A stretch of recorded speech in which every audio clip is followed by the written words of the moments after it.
Ah, how's that?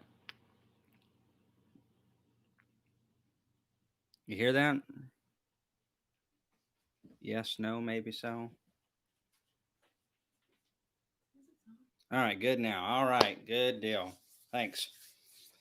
This is what happens when I set up stuff. When you all see a video that wasn't edited very smoothly, or it's accidentally released before it gets a title, or anything like that, what are you giggling about? That was me. I hate technology. I really do. It can be handy sometimes. Today was one of those days. We all have them.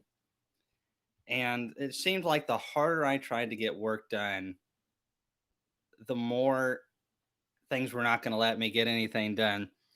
Busted a pipe down in the basement trying to get a water faucet. We've got a feeding system. I'm fixing to release a video on it. I'm going to do a couple detailed videos.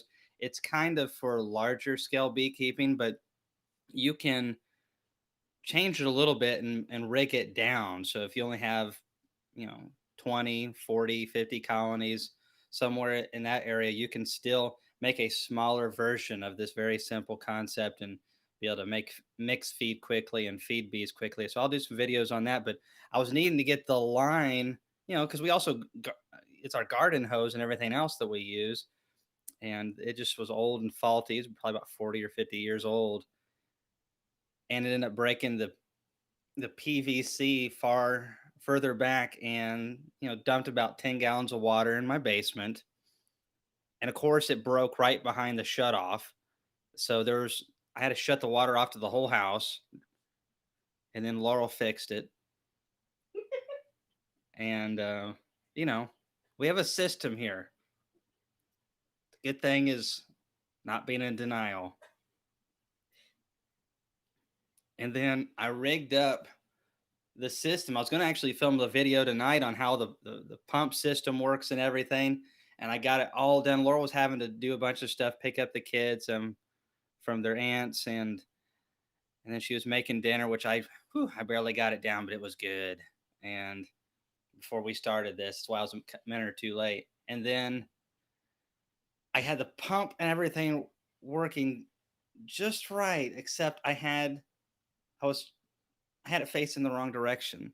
So I was trying to pull out of a 275-gallon syrup tank and put it into my empty one on the truck. And instead, had the nozzles on the wrong end. And so I was pulling out of the truck and pushing the syrup tank. So, anyways, other than that, it's been pretty good today. Stinking hot. All right. Do you know of anything for dragonfly control? Not really. Not unless you can find a bird that'll eat the dragonflies, but likely they'll eat the honeybees because they're tastier. Now there is a bug assault thing out there, but you can't shoot them from very far away. I'm sure it won't work on dragonflies. Shotguns, if you live way in the country. Flag Pond, Tennessee. I've been through that area.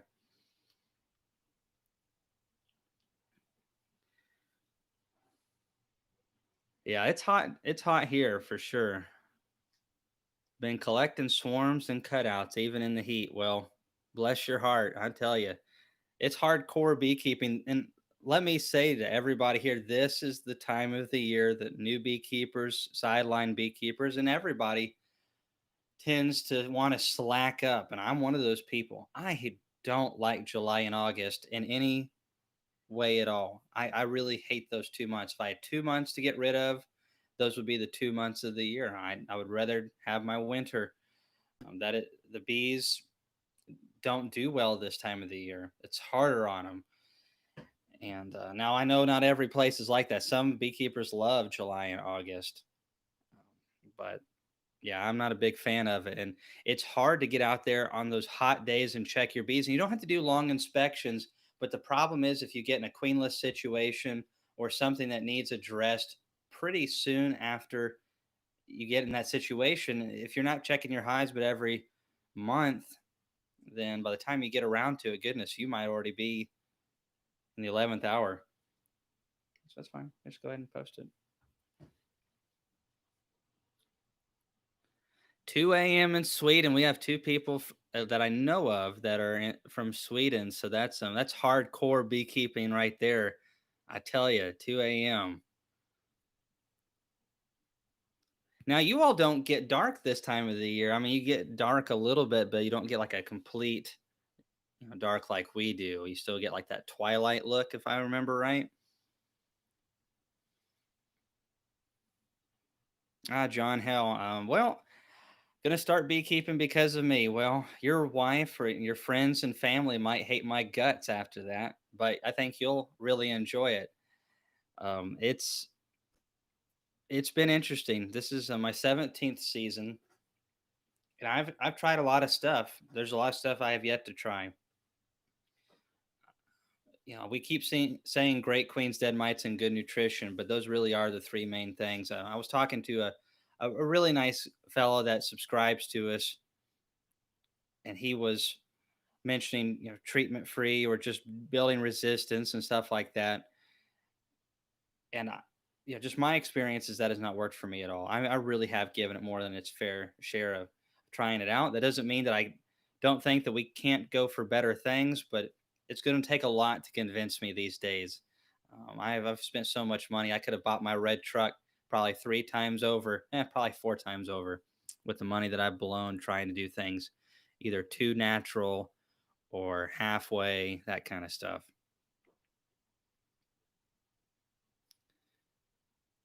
About to drop in a pollen patty. All right. Justin Mitchell, I got a frame with queen cells on it with no queen. Would it be okay to put a new queen in? Well, I just had a person contact me about that the other day. So the thing of it is, whenever you introduce a mated queen, caged queen, first, most importantly, you got to make sure that they haven't released any virgins and that they're not going to be able to, because those virgins are really good at one thing, and that's going and finding other queens and hunting them down. I'm telling you, virgins, they are like sharks. Mated queens are not. Once queens get to the point where they're laying, and they really don't focus on hunting each other down and fighting. They're just focused about laying. But when they're in that virgin stage, I mean to tell you that they'll kill them. So you have to make sure that you've eliminated everything in there, and then yeah, you can introduce one. I would do a slow introduction. A lot of times I make my own queen candy. Well, I make all my own queen candy. I don't know what I'm saying. I make all of it. Actually, Laurel makes most of it. She's giving me the look over there. So, then I have the JZBZ cages, and then I'll put an extra, you know, shooter marble sized bit of candy kind of plug in the front. It takes them about 3 or so days to get through that. But I feel like that gives them more time to get used to the queen. You can also introduce some capped brood in there. It just depends on the condition of that colony, Justin. We want to make sure that there's plenty of nurse bees in there that are going to go and touch that queen. They're going to feed that queen. And most importantly, when they're touching her, they're getting the pheromones off of her mandible area, the mandibular pheromone. She has other pheromones as well that they get off of her.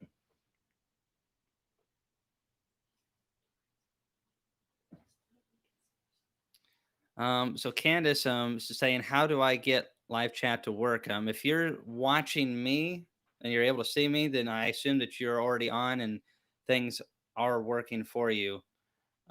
The main thing is for those who have a hard time finding some of don't get all the notifications, you need to hit the bell on our main YouTube page, and you can either set us to where you get all the notifications. I think most people come standard with you get some notifications, and then you can turn it all the way off, and there might be another option or two, but it just kind of gives you options. 1 a.m. in Ireland. Woo, man. Tell you, beekeepers are crazy people. All right, how should I treat for mites because our flow is still going in Minnesota? Now, I don't know everything about you all's flows up there, but you can't use most treatments during a flow. And if it's hot, like it probably is in Minnesota, then formic acid is not advised. I don't even like using it when I'm in the treatment threshold. It's just rough on the bees. That's just been my experience. A couple guys I know use it when there's very little brood or no brood, and they get really good kills with it. I don't know a lot about that. I'm going to talk to those guys a little bit more, but um, formic is a tedious treatment. I know Ian Stepler, who has a very short season, a very cold area, really seems to focus on eliminating mites down to as close to zero as possible before, shortly before the honey flow. And that way you don't have to worry about it during your honey flow. And then when you pull your supers off, then you start hammering them. Here it's very different. I mean, our honey flow, our main honey flow has been done for a good month and a half. So I run a very different system than northern beekeepers. And that's why you can't just do everything that I do. It might end up working terribly for you. Yeah, thanks for mentioning that homestead engraving business. On any video, giving us the thumbs up really does help. Helps us out. Commenting, so thanks always. Well, I see a lot of you guys comment quite often. Hey, Ewa Britt. I think you're from over there in Europe somewhere as well. So I really appreciate you coming on here and watching us in those crazy hours. Is there a right time to remove honey supers? Too early, too late?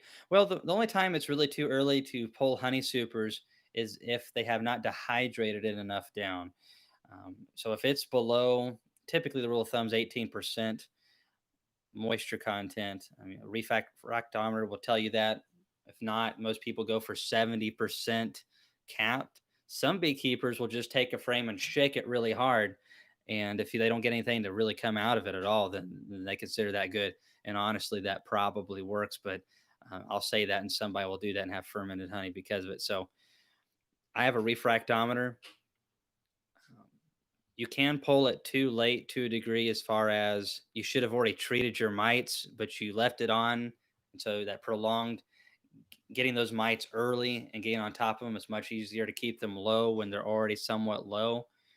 It's also much less stressful on the colony. Also, bees will start eating onto that honey as well. If you were planning on taking it out, if they need it, they will eat it. And that's good for the bees. But here, I take most of their spring honey, not all of it. I probably take about 90% of the spring honey. And then I do feed through summer, but then I leave them everything in fall. So that's kind of how I work out the system with the bees. It's not like we agreed to do that. Um, Unfortunately, I can't communicate with the bees, because if that was the case, I would tell them to, what do you need to kill these darn varroa mites? And I would hand them the machetes to do so. All right. All right. Yeah, Jeff, we are still checking out the spirulina patty. I have not seen it long enough to be determined if I like it yet or not. I know a lot of other people are trying it. I am seeing good resistance towards the small hive beetle. I haven't seen anything yet that makes me think, though, that it is better nutritionally than Ultra B. And ultimately, if the beetles won't touch it, that's fine. That's great. I also need my bees to do really good off of it. So I want to see right now, the beetle front is looking fantastic.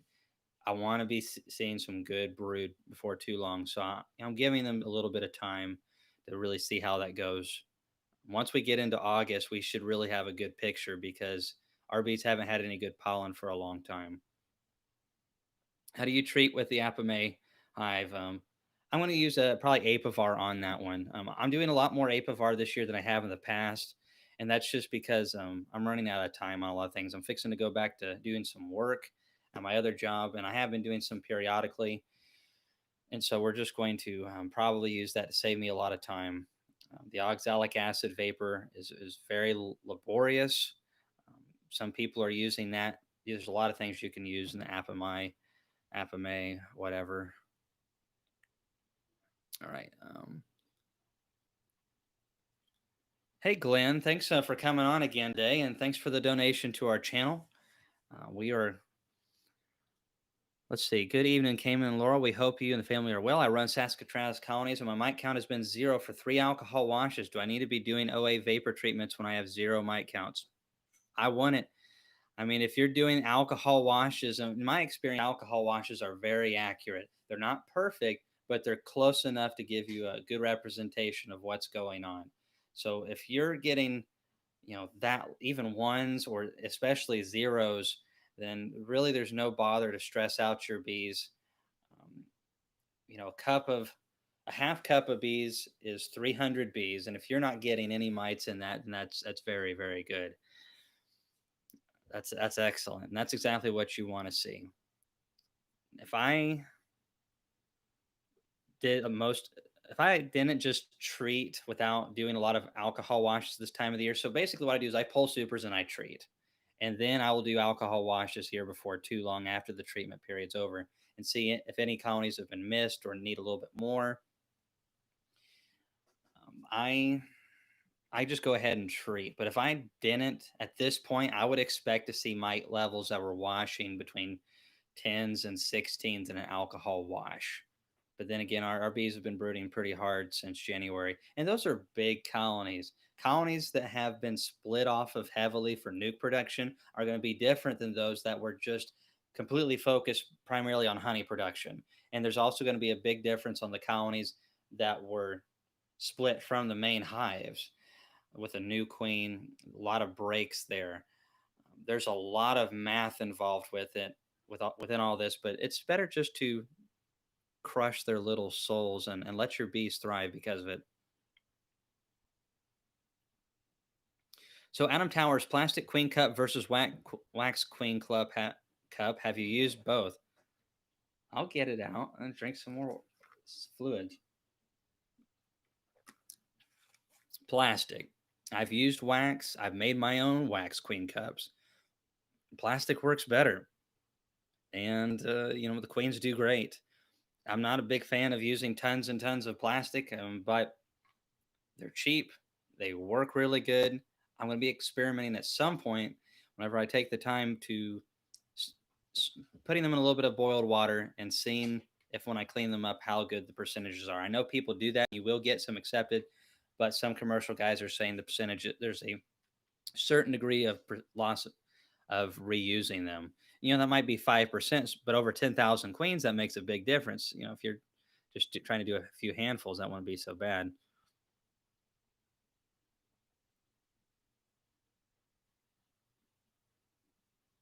1 a.m., another 1 a.m. Goodness. We have someone from Jamaica. Thanks for coming on. Let's see.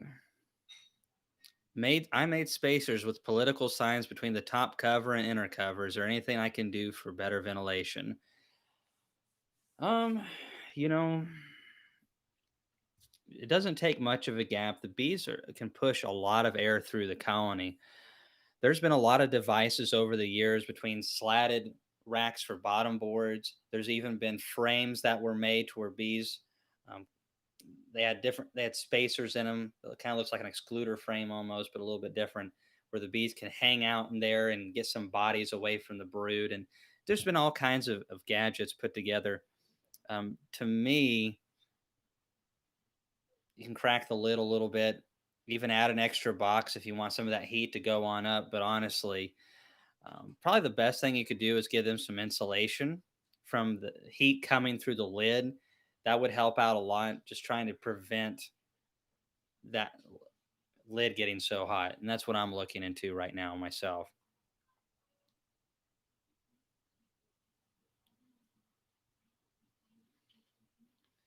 How many days do you wait from the time you drop queen cells to you check for a laying queen? Now, I like to drop mine ripe. And a ripe queen cell means that it's fixing to emerge out of it within a day, day and a half. So when I drop that queen in there, I expect to have a laying queen within 16 days. Now, that doesn't mean that I always come back in that period of time, but if I'm in a hurry and wanting to, I don't know, evaluate what I have and what I don't have, then yeah, about 16 days is good after drop. It's best to wait, 20, 21 days, but after that point, you don't have a queen if she hasn't started laying.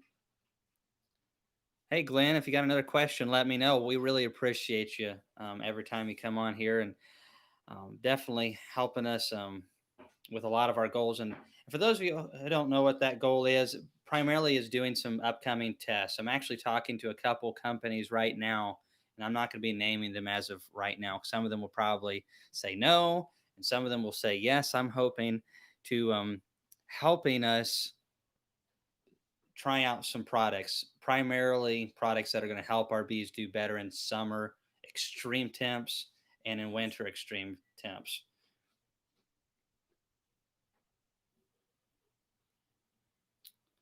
Hey, Ian's on. All right.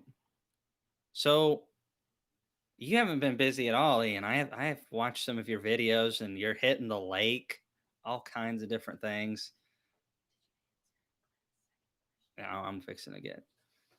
All right. So Glenn has asked, how have the hive beetles been for you this year? Are the beetle blaster um, buster boards making a difference for you where you've applied them? All right. So that is a good question. The hive beetles were extremely low. Like this is the lowest year I've seen in a decade. And the only thing I can figure is all the really abnormally cool spring that we had must have really nipped them in the bud at a crucial developmental period in the soil when they're maybe pupating.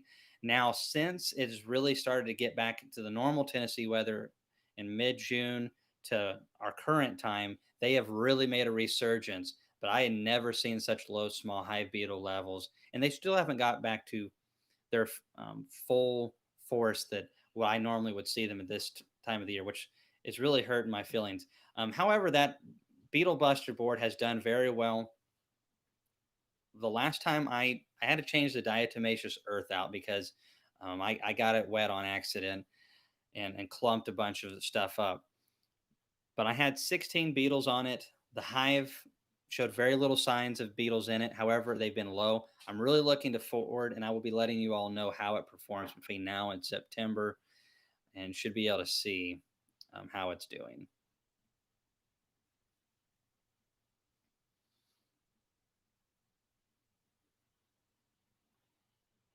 Let's see. Yeah, and like Ian said, 16 days. I think is just a good time period. And Ian says he checks 18. If you're not seeing something around 3 weeks, then you really need to take some action because shortly after that they're going to go into laying worker because if they don't have any brood, and they probably won't. Depends a lot on mating nukes as well. Hey Ian, yeah, those seaweed patties. The beetles are really ignoring them to a large extent. I have seen a beetle or two on them. I've yet to see any larvae in them, and I'm feeding quite 1 pound for colonies that are 5 or 6 frames is quite a bit for around here. Again, I'm considering that the small hive beetles levels have been lower. My biggest concern at this point, and I really believe that these patties have resistance to the small hive beetle. The smell is a deterrent. The bees aren't eating them. I have not seen a lot to convince me that they're really helping the bees rear a lot of good brood. Keep in mind these 4 splits were specifically made up to not have a lot of bee bread, so we'd be able to get a good evaluation of it.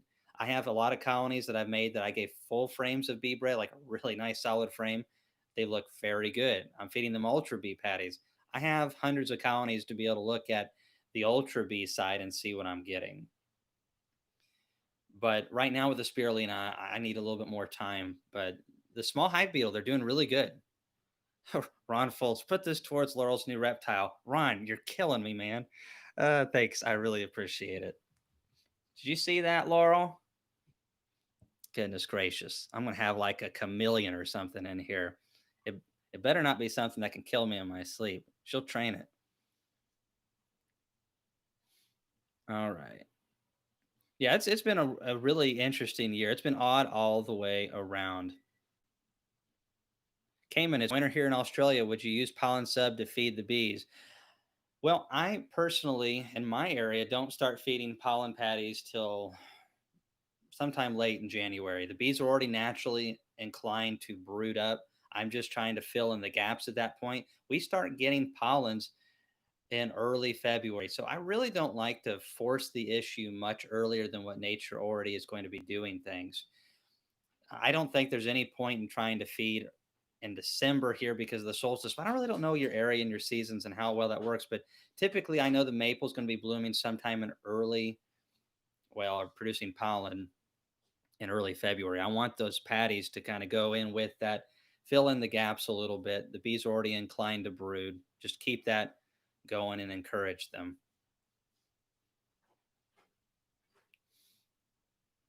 Does anyone in your area have AMMBs, dark European? Asked Sarah. There's a lot of people that claim that they do. There's a slight bit in the United States. Of course, everything's a modge podge here, just like everybody who lives in this country. You know, it's a melting pot over here. However, and the world's becoming more and more like that. It's just, we're so integrated now. I mean, technology. I mean, look at this. This is crazy. But we don't really have any refined strains of AMM at all. Varroa wiped a lot of those out, and then because borders were shut down, I really wish we could get our hands on some. I would love it. I've heard that they're very gentle, certain breeds of them. I would really love to go overseas and get to look at them. But we just have, if you do some, DNA testing on the bees, you will find traces. If you could plant 10 acres of anything that would help with honey production, what would you plant? Ooh. So if we're looking at summer hotter weather, I'm thinking sweet clover or some type of clover that not only produces nectar, produces good quality pollens. Very important, those pollens. And then also if it's like early spring, then I would look at something more in the rape or family, or Brassica napus, something kind of like what Ian, his bees are working on a lot of that canola type thing. You don't have to do canola, but there's a lot of things in that family which produces pollen and nectar. And I think those would work pretty well. Hey, Ian, thanks so much for coming on, buddy. I hope everything's working out good for you all and your family, and we'll see you next time. Extraction this weekend. I'm looking forward to the video. All right, all right, all right. Hey, fishing like a girl. Thanks so much for coming on and supporting our channel. I see that fish there. You ought to tell us what type of if it's a largemouth or what that is. I haven't gone fishing in a long time. I really need to take the time. I'm hoping I'm going to have more in the future. I tell you, if you can catch fish like that, I need to start fishing more like a girl myself. I'm not a very good fisherman. I'm one of those guys that goes with all my family and my buddies. And my brother Hayden is just it's sickening how lucky he is. He'll fish this hole and he'll catch fish. And then, being, you know, more assertive and aggressive, I'll kick him out of his hole. And then I'll fish there and he'll go over to where I was and start catching the fish. It's just not right. Some people are like that. Hey, Honeystone Park, thank you so much for coming on and supporting us so much. I'm not sure I've seen your name on here before, but thanks for watching our videos. And we'll definitely be, you know, using all of this towards helping us understand bees better. And we will be definitely sharing all of that with you all. That's the cool thing about this is it's going to help us learn. It's going to help everybody else learn.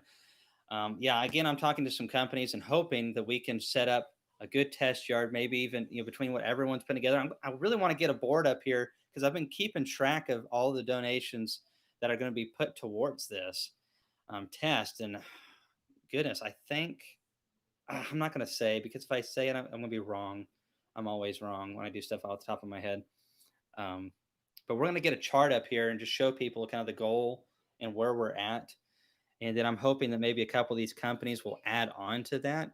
And so next year we can really have a good test yard.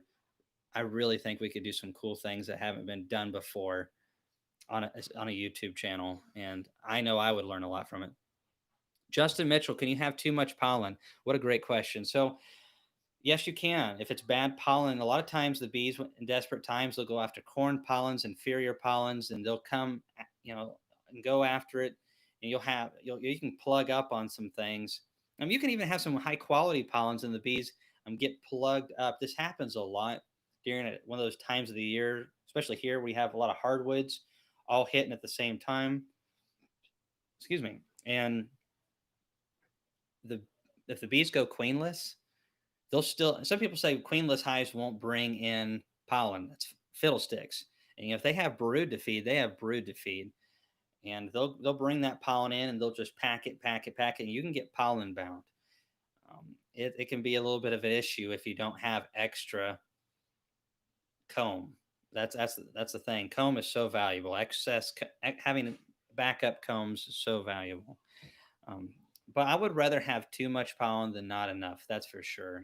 I have a bunch in my freezers of just frames of bee bread that I'm using for queen rearing purposes, or if I feel like a colony really has to have some, I can throw it in, and it just makes all the difference in the world.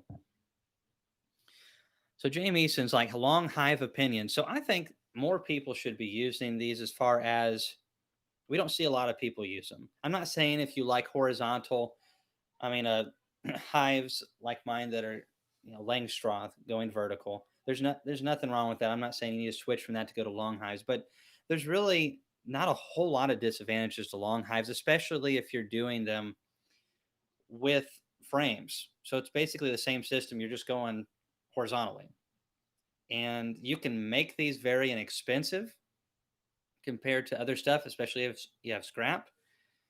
Some people, because they have them on stands, you can put them at the perfect height to where you're not having to bend over. I think that's fantastic because a lot of elderly beekeepers and some young beekeepers have back problems.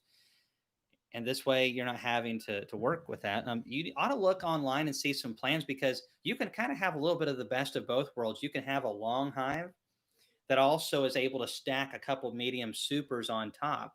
So you can still have Langstroth medium supers to put on it. Now you have to kind of retrofit it a little bit, but I've seen people do it. And that way you can still pull medium supers off, have an excluder underneath. You'll need boards that go down and kind of, stop the brood nest at a certain part, stop that queen. You can make it sideways excluders. There's a lot of different things that you can do, but they definitely have their place.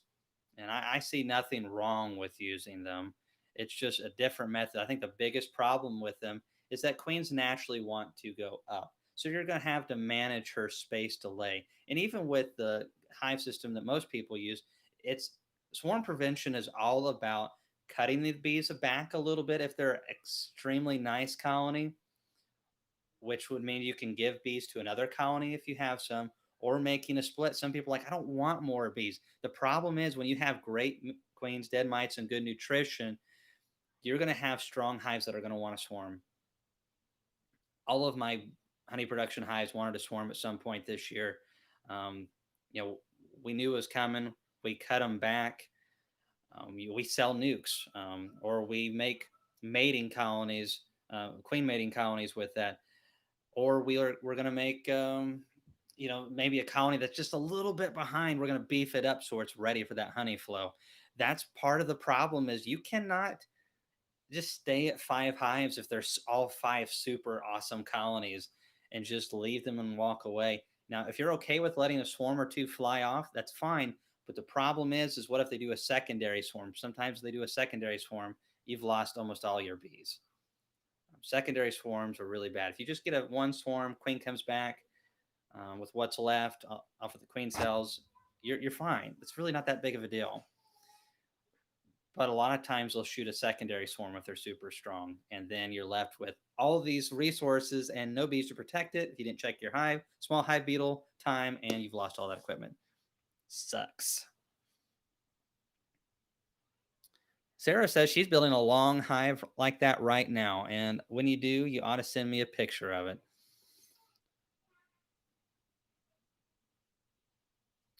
Is it better to pull supers at dearth or leave till end of the year and pull if good honey for winter in the brood? Personally, I like to pull my honey before the dearth starts. I didn't really do it this year because robbing is so bad when you're pulling. But I would rather pull if you're gonna pull a certain amount, then go ahead and pull it.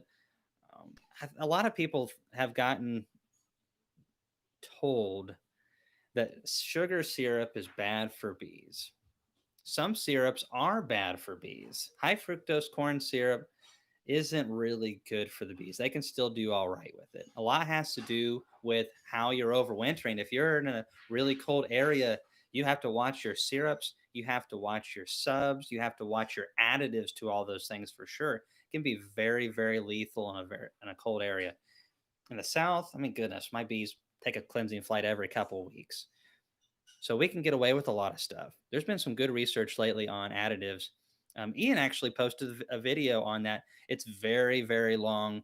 And if you're a bee nerd, you'll enjoy it. You have to be an extreme bee nerd. Let me tell you, a lot of sciency stuff. But it was interesting to see just what northern beekeepers have to deal with. Now, getting back to what I was talking about as far as pulling your supers off, there are certain honeys that are actually worse for the bees than sugar syrup to go through winter because they crystallize, have a lot of roughage. There are bad pollens out there that are rough on the bees, that are inferior pollens out there. I have found sugar syrup to do nothing but help my bees over the year. Now, again, I like leaving fall honey here. I do feel like there are things in honey that are probably better for the bees. But I do know that if even if they have honey in the colony, let's say they have enough to survive, and there's like a little bit of European foul brood, or they don't have a lot down in the brood nest, feeding a little sugar syrup really helps that colony and stimulates them to clean out their guts, start brood rearing. And sometimes I feel like just getting that fresh syrup or fresh nectar really helps. Nothing beats nectar, but nectar and honey are two different things, and nectar is superior to honey. And definitely don't be afraid to feed a little bit. Hey, Bruce and Tennessee Small Waters. Thanks both. I was fixing to say guys, but who knows? You might one of them might be a girl. Um, Thanks very very much for coming on. So letting a swarm supersede queen, letting a swarm supersede queen ended in having two laying queens for a month and a half. Population explosion. Have split them now. Seen that before. I did a couple videos on that last year. I think I had 6 colonies that had two queens in them, and some research says, I don't know how accurate this is, but around 10, 12, 15%. It's one of those numbers. Uh, they also say that 80% of all percentages and statistics are made up on the spot. But, anyways, in all seriousness, I think it was around 12% of colonies at some point in the year have two queens in them. Some people say higher than that. I saw 6 last year. I was going through hundreds of colonies, and that's just what I saw. I'm sure I missed several more. As colonies are going through supersedures and stuff, things can happen. Hey, Laurel, shut the door, will you? Jimmy's a loud eater. Shut the door. All right. So, but yes, I have seen that before. It's a great genetic. I wish more bees had that genetic. And whenever I see it, that's a big thumbs up in breeding criteria. I love a queen and a type of bee that when they feel like they need to supersede does not kill the old queen, but lets the other one go on out and come back, and you have two laying queens. It is a brilliant strategy. Hey, John, thanks for sending us a donation as well. If you have a question, drop it in there. So someone said my stream stopped. Did it stop? I don't think so. If not, this is going to be me talking to myself. What's the minimum distance for open feeders from hives? I don't have any space in my yard. Ooh, I really don't do a whole lot of open feeding or anything like that as far as like syrup. I cannot remember what the minimum distance, but I think a lot of people say around 200 or 300 feet. I don't know.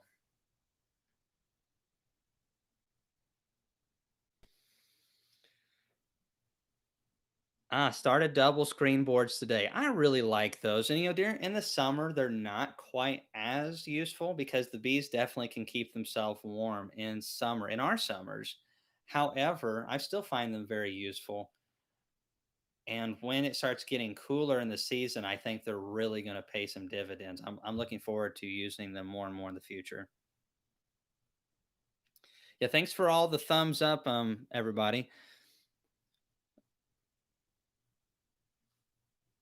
All right, Jeremy Moore. No one ever does videos on the backyard beekeeper, only wanting a couple hives. Is it possible to manage only a couple hives in some way to not worry about them swarming and going away? Not really. Bees want to swarm. It's as natural as a cow having a calf. It is natural as the bull wanting to mouth the cow. I'm being a little silly here, but truthfully, bees want to swarm. When they feel the stimuli, if they're a strong, healthy colony and they're feeling all this nectar coming in, they have all this brood, they have all this pollen coming in, and especially if the queen runs out of room to lay because all those things hit at once. And this is why a lot of beekeepers lose swarms, is because one, they don't have enough drawn combs for them to move that nectar up into. And even if you have that, if the colony is really powerful and just all the things are hitting like once, and some years are worse than others, if the nectar and pollen flows are just really hitting it good, then there's the bees just are going to want to swarm. That's what they want to do. It's as natural as anything. And the only way you can prevent that is cutting the bees back or making a split. This is good for the bees, though. It's an insurance policy. I lost a colony in one of my best bee yards the other day. I went over there. I lost a swarm. She didn't come back. I wasn't over there for a couple weeks. Um, they were pretty out of balance, and they looked terrible. I considered it a loss. I had another colony that was about 5 or 6 frames of bees with a good queen. I plugged her in, and now I have one colony. So I had two, combined them into one. I lost a colony. Things happen. You're going to lose bees. It happens to everybody. Some people go through don't lose a hive at all, and that's great. That can happen too. But swarms happen, things happen. You staying at one number is very difficult to do. There's a constant state of flux around any successful bee yard. You're gaining colonies, you're losing colonies. Beekeepers that want to stay where they're at, kind of bounce back and forth, but there's not a lot of movement and extremes one or the other. That's good beekeeping right there. Whew. All righty.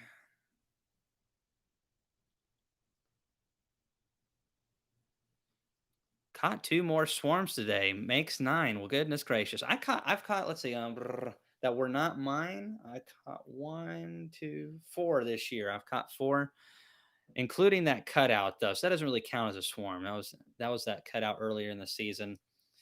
And I caught 3 in swarm traps this year, and I didn't hang a single swarm trap this year. I left like 6 or 7 up from last year, and then I checked them like early June. Oh my goodness, they were all tied up and everything. I didn't have starter strips or anything in there. What a pain!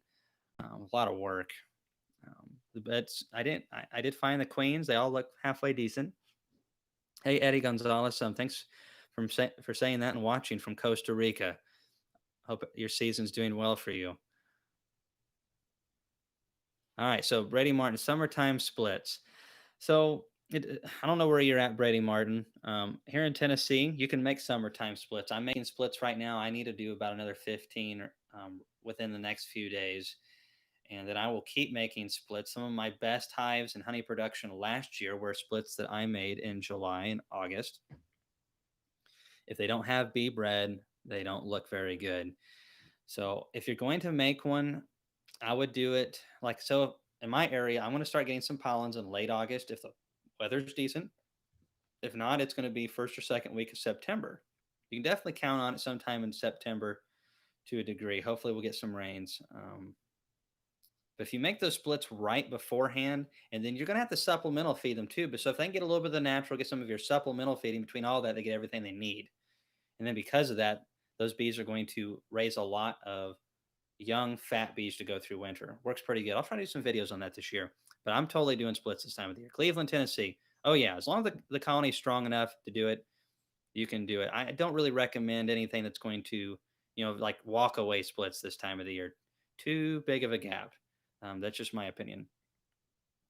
Do you sell your honey by the bulk or in jars? Well, mostly in jars, but we sell them to stores that are already selling stuff. I sell 4 or 5 farmers markets, some co-ops, a place in Nashville. We're going to try to do some stuff online in the future where we're shipping honey out, and but we don't sell to individuals, not really, unless they order a lot. And we're getting so busy these days; it's even hard to do that. But when these stores run out, they're asking for 4, 5 gallons at a time. We're still getting a pretty good premium because we're bottling and labeling it. They're also able to make money. It's a great system, I think. No, we're not getting $10 a pound, but we need to move honey quickly. And we also, I don't want to spend any time sitting down somewhere peddling honey. That's just me. I enjoy it when I do that, though. But instead of me being one place on a Saturday, right now I'm at like 10 places on Saturday selling honey. And I'm sitting home trying to get a breather. But just like Saturday today, I didn't get any breathers, and neither did Laurel, because I kept messing things up. And if you guys didn't hear about that earlier, I was trying to rig up my feeder system. I'll keep this brief. I'll be doing a video on our feeder system. It's quite um, it's set up for more of a larger scale beekeeping system, but you can downscale it, and it's really not that complicated once you see it. I'll try to get some good detailed stuff. And my hose spigot that just comes out of the house, you water your garden and stuff like that. Well, it was old, it was like 40 or something years old, and it broke. So I tried to put a new one in the process broke the PVC line behind the shutoff, which was to the main water line of the house.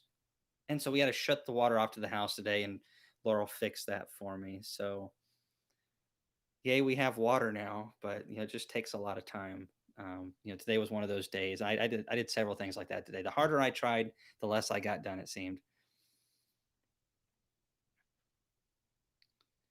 So Justin Mitchell, how did you get the Hawaii honey? If you look at some of our earliest videos that were from January, February of 2000 and what? 19? Wow. I was 18. Yeah, 2019. I have a friend in Hawaii. I visited him. I'm probably going to visit him again if I get the chance, February or so. And he has a big queen rearing operation. I also have another beekeeping buddy there named David Davenport, and he produces that Kiave honey. And he was very generous to give me some of it when I was out there.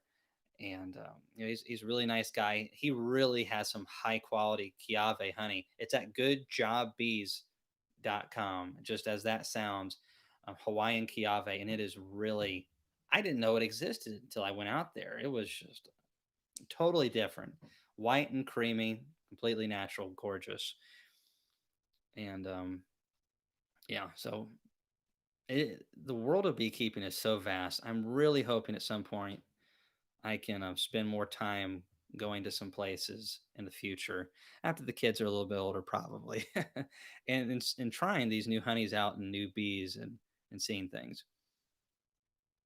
You're welcome, Brady Martin. That's what we're here for. I really feel like the more beekeepers we have that are successful and get on to the next level, and I'm not saying everyone's going to be jumping to hundreds of hives or 50, but even just having a lot of people around the country and in other countries as well that are successful, that stick with the hobby, whether that's being successful with 3 hives or 5 or whatever. The level of education, and I don't know everything, but the level of education is higher. We're all more informed. We're all going to be able to learn and take the next step, and we're going to be able to do things that are going to help all of us. I really feel like it's just because I run more hives doesn't mean that I'm going to be able to figure things. Oh, was this supposed to be yours?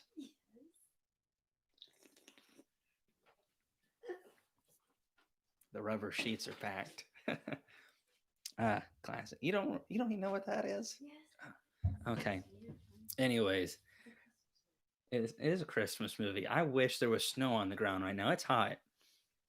Laurel and I got some heat exhaustion the other day. Laurel was like, I think we need to stop. And I was like, being the manly man that I am, I was like, no, we can handle it.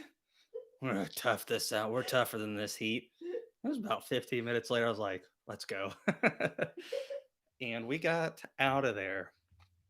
And I was worthless for about the next day, day and a half. And Laurel and I pushed it too far. We got in the cold house, and we about passed out.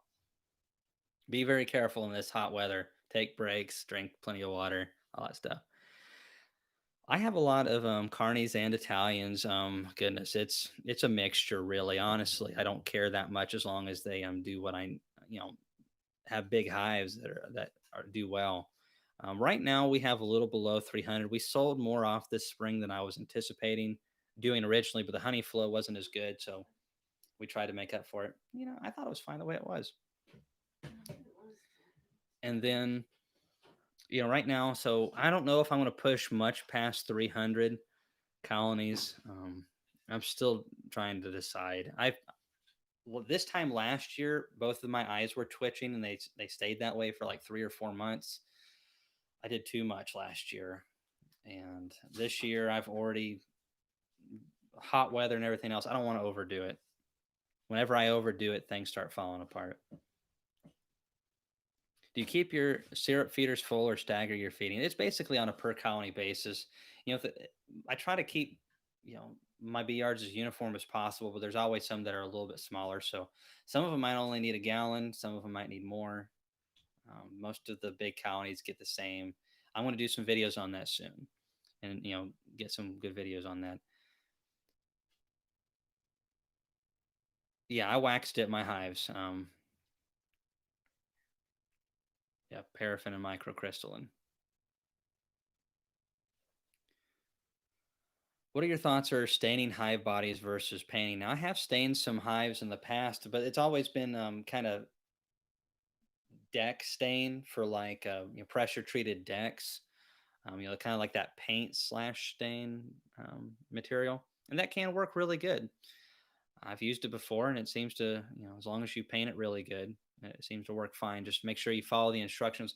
One of the things that I found out, I hadn't painted in a long time, and if you all watched the double screen board videos where I had all those crimson, awesome crimson double screen boards, and the one with the roll tide on it, did you see that?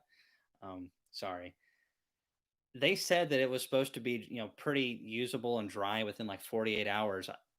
So after, I think it was like 2 or 3 days, it was well past the point. It was 3 days at least. I stacked them together, and every one that I pulled apart stuck, and then they pulled paint off of one side when I did that.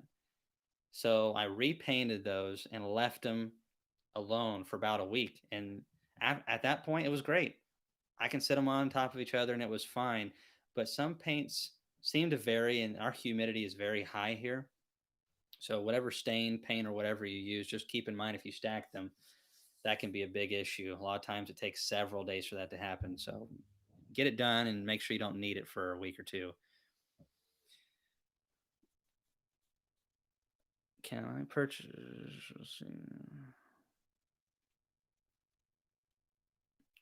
Yeah, Jack. Breeding your own queens is such a liberating experience, really. Staying on the continued cycle of purchasing commercial queens. I've tried so many varieties. It's not even funny over the years. I always purchase some new queens every year to try some things out. Homegrown queens are the best. The shipping factor is part of it, especially these big operations. I don't think it's, I mean, I'm not saying they have the best genetics in the world, but it's mostly mating. There's too many of them. These folks are raising 250,000, 500,000, just massive amounts of queens. And you think about the drones that it takes to saturate that area, it's insane. And it's just like raising, homegrown tomato. It's totally different than what's in the storm. Hey, Carla, thanks so much. 8 happy hives. Well, I really hope that they keep being happy, and if you want them to, that they have maybe a few more babies off of those hives next year that do pretty well. Hey, David Donaldson, thanks for your donation through PayPal. We just saw that, and we really appreciate you as well. Don't want to miss that. How long do you inspect a 2 deep hive in Dearths? Okay, so if you all watched my video from this morning, it really isn't that long of an inspection. Honestly, the video made it take longer. Now, if we see some issues, then yeah, we're going to address it. The main thing I want to go down there is to see the larvae. I want to see jelly behind those larvae. I want to make sure that there's plenty of foodstuffs in there. And it all depends on the size of the colony, but a double deep colony needs to have no less than 3 deeps worth of honey minimum. And you want to see, brood, you want to see some nectar at the top of the frames or sugar syrup, and you want to see some bee bread ideally. Now, a lot of people see me feeding and they think, oh my goodness, I need to feed my bees too. I thought bees could survive without feed. Well, some colonies in certain conditions totally can. It depends on what you're doing. Sorry, Laurel. when the colonies have a lot of bee bread and they have a lot of sugar syrup or honey, they're great as long as they don't have mites or and they have a good queen. They're going to do very well with that. It's not the same as getting the fresh stuff in. That's when you get your massive crazy populations, but they're going to be fine. If I just left my honey production colonies alone, besides treating for mites, maybe eyeballing a couple problem queens or something, and just let them cruise through summer, they'd cruise through it just fine without a drop of feed. However, I'm splitting, making up for the few hundred nukes that we sold. On top of that, I experience colony losses, just like I said earlier. We lose some colonies, so I always plan for that. Everything is in a constant state of flux. We're always trying to stay ahead of the losses. So you don't necessarily have to do things the way that I do, but a colony can definitely go through our summer dearth without any feed at all. If it was strong at the critical time of the year in spring, if it was not, late swarms, problem colonies that didn't bring in enough during spring, you're going to have big issues with those things here in our summer dearth. And there's a huge difference. And they could be a great queen in there. She'll look like the world's worst queen if she doesn't have enough of that bee bread in there. But definitely make sure that there's enough feed in there. It shouldn't take long on those inspections though. And you get used to seeing things. A good healthy colony that's in good shape, doesn't need feed or anything, a minute and a half to inspect it, 2 minutes tops. That's with me and Laurel doing it, Laurel and I doing it together. Between Laurel and I, we can kick some butt and take some names. She's my secret weapon. Plus, this feeding system, a couple other tools that I use really helps. Adam Dinsmore, thanks so much, very much. And you've grown from 8 hives and going to 28. All right, that's beekeeping. That's what it's all about right there. I really don't. What? Okay. I really, some of these guys, and I'm not trying to be mean. People are entitled to do whatever they want with their bees, for sure. But one of the videos that you see going around, it's by Doug and Stacy. I'm not saying they have a bunch of bad videos, but they have Dr. Leo on, and he talks. Their title is perfect for getting people to click the videos. And honestly, if you want to get new subscribers, you have to be slightly clickbaity. We try to do something that's going to bring people's attention, but that's not like an outright load of bee hooey. So what they said was that American beekeepers are basically doing things wrong. And I'm here to say that some USA beekeepers are extremely elite. And they're talking about the type of hives that we use and stuff. Are our hives perfect? No. I'm wanting to learn more about that as well, but they definitely work. I mean, if they didn't work good at all, there's no way the professionals would be using these boxes. I think some people have the illusion that professionals just like burning through money, which is hilarious. No, there are some people that do burn through too much money. But so their premise was, American beekeepers are doing all these things wrong. But the reality of it is, Dr. Leo's method is all about capturing enough swarms every year, selling your honey at like $20 a pound, and then catching more swarms again. If you lose some, let nature do its thing. You're going to get superior bees that way. Most of the swarms that we catch, folks, are from other beekeepers. I would say 90 something percent of swarms that we all catch are not from wild bees. And how wild are wild bees? There's a lot of debate on that as well.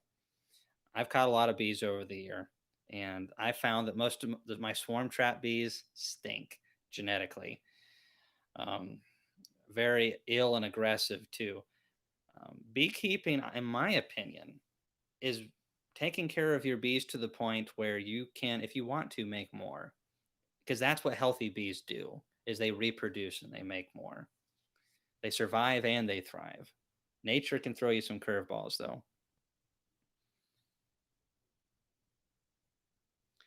Well, I appreciate that homestead engraving. I wouldn't consider myself elite, but I do appreciate that very, very much. My goal is to help you all to the next stage. I am still learning quite a bit. I haven't gone full time. I really think I'm going to be full time next year on our bees. That doesn't really mean that I know anything either. So my favorite beekeepers have been keeping bees for twice as long as I've been alive. So I will be learning till I die. Hopefully, I'll live a long time because I want to learn a lot. Have I ever fed sucrose, Willie Mass? Yes, I have. Sucrose does very good. It just wants to granulate over time. But sucrose is basically just cane sugar or beet sugar, white sugar. Now, of course, you can get sucrose, what they call sucrose, in of course, a liquid feed, and they use different methods to get that in a liquid, thick, viscous, viscous. I can't ever say that right. Suspension, but over time, especially when it gets colder, it'll want to granulate. But it's a very good feed. Sucrose is arguably the best feed out there if you're going to feed your bees. Hey, Merry Christmas 2.0. Yeah, the world's largest beekeepers live in the USA, and I'm not saying that everyone needs to, to get to just tens and 20s, 30s, and 40,000 hives. I mean, that takes all the fun out of it. It truly does. When you make it a business, it takes some of the fun out of it. But I think the coolest thing would at least is have a small sideline business, and it helps you be able to afford to keep doing more bee stuff. Got to feed that addiction. Thanks, Karen. I'm glad that they help. You got Brazilian pepper in a month, man. I need to be heading down to Florida and getting some of that flow. Hey, Mike, thanks so much for coming on our channel and helping us out. Thank you very much.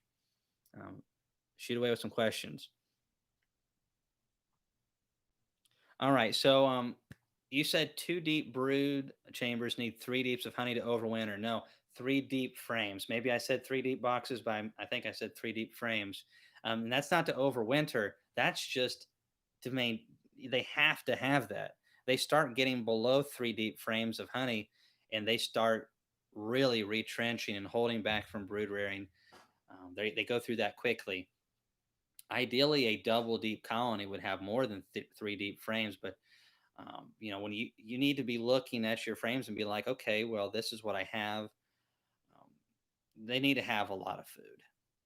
Bees know what they have, and honestly, it'd be better if they had 6 deep frames in there or a full deep box on top.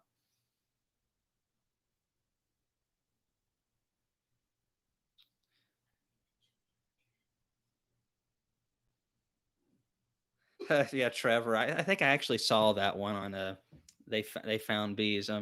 Yeah, I mean, it's all about getting, and especially if you're in doing things like Doug and Stacy, where they're really trying to hit a very broad audience. They're not trying to just get beekeepers in there. They're trying to get beekeepers. They're trying to get people who are non-farmers, homesteaders. What I don't get though is how you can be off grid and then have a YouTube channel. Seriously, I'm gonna get in trouble for that one someday. You agree with me, right, Laurel, on that? I mean, if you and I were off grid beekeepers, that would be kind of weird having a YouTube channel. And okay, so I had Roy Hendershot. Hey, thanks for coming on, buddy. I appreciate you plugging the channel on how to farm. If you'd like, honestly,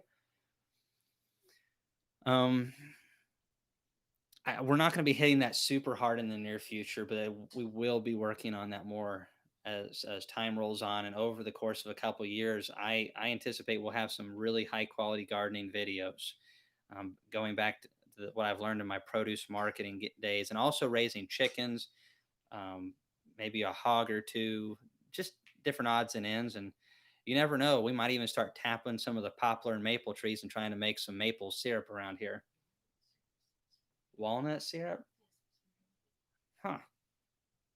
You just never know what we're going to do around here. Maybe even make some moonshine.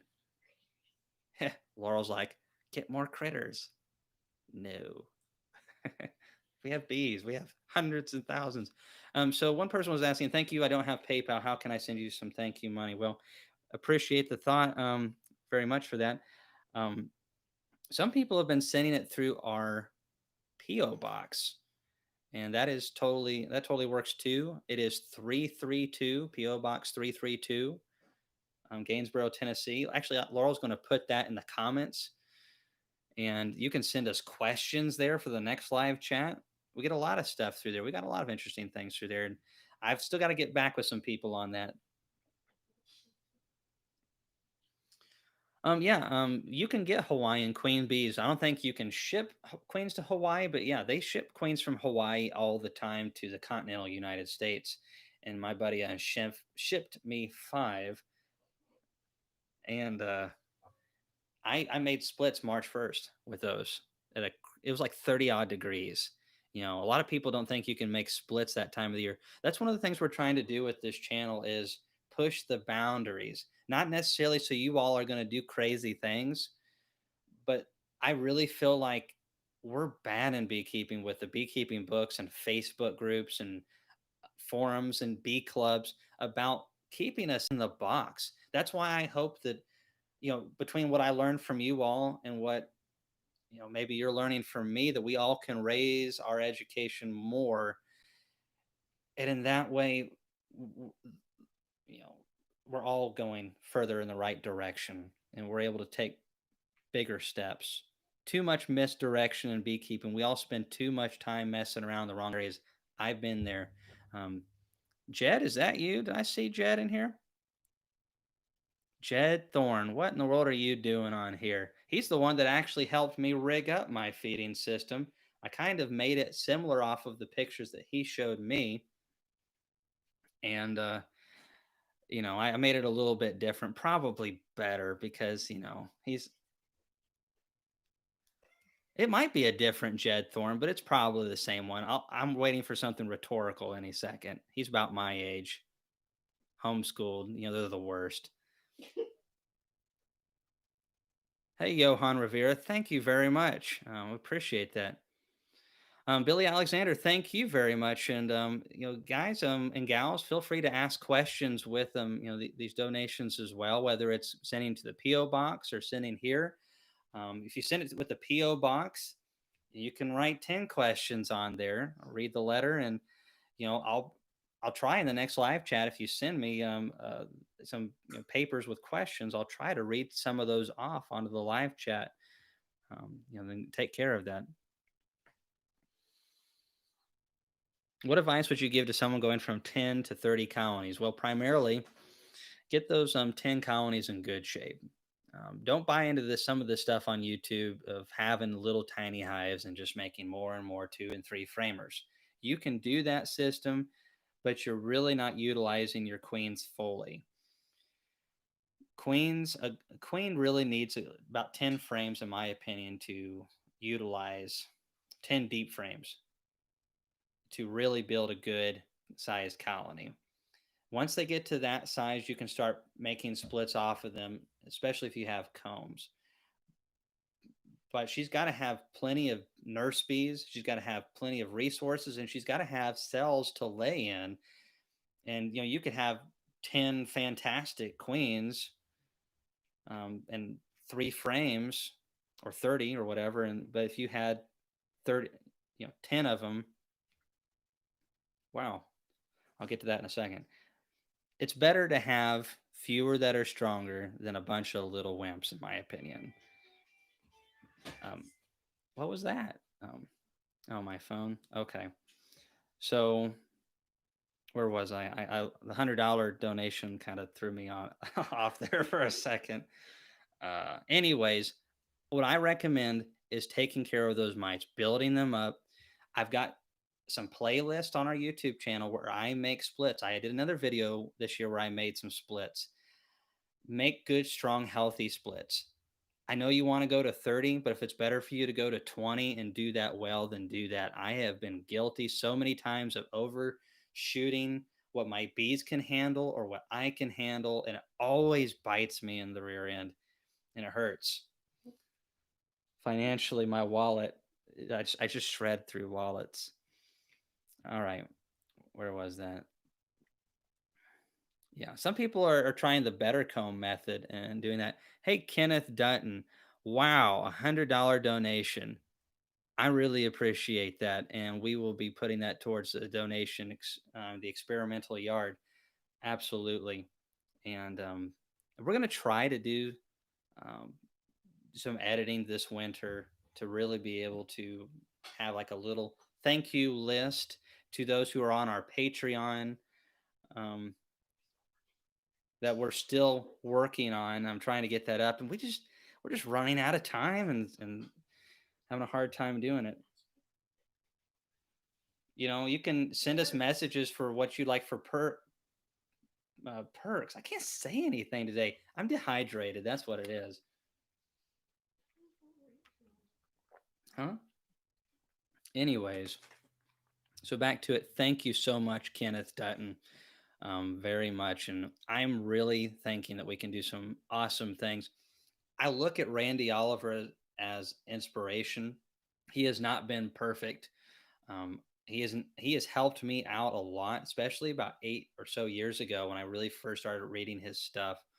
It really helped me to become a better beekeeper, follow the Varroa patterns, do alcohol washes, and find out what's actually going on. Are my treatments with the Provap 110 really working? That was one area where he didn't really help me out because he was posting information about how effective oxalic acid is, and they did not work as good for me as the findings that he was posting were. But in other ways, with pollen subfeeding, monitoring mites, treatments, he's helped me out a lot, and I want to be able to do the same thing. And even though he's made mistakes, and admittedly he's admitted some of them and had to perfect some things, he has done loads more good than he has not. And I'm hoping that's what we can do with our experimental yard, is basically just be able to try things that a lot of people don't have the time or money or the resources to be able to do, and so I can learn. And obviously, you all will get all of that information as well.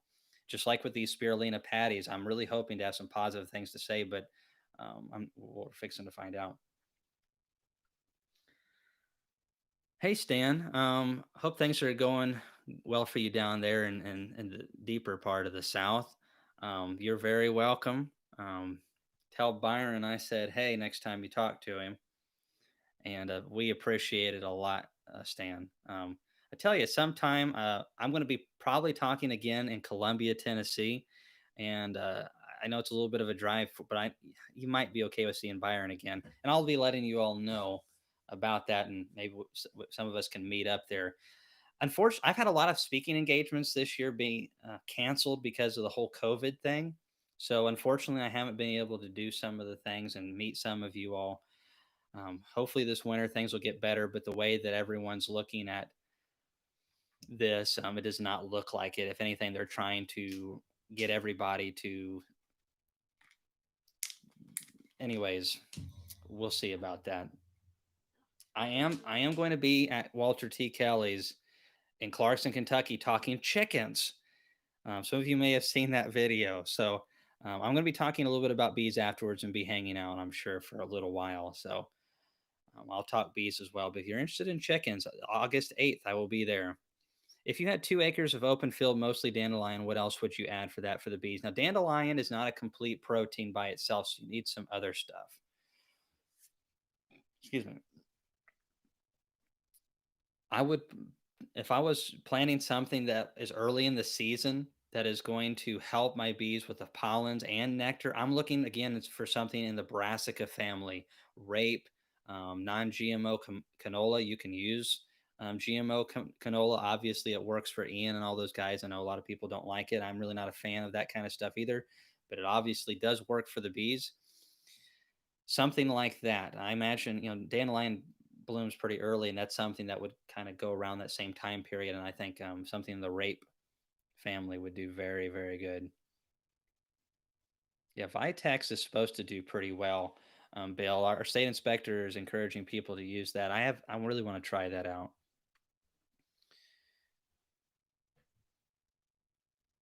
Hey, Justin Wallace, better late than never to the party. Some people have to be late. It's just the way it works.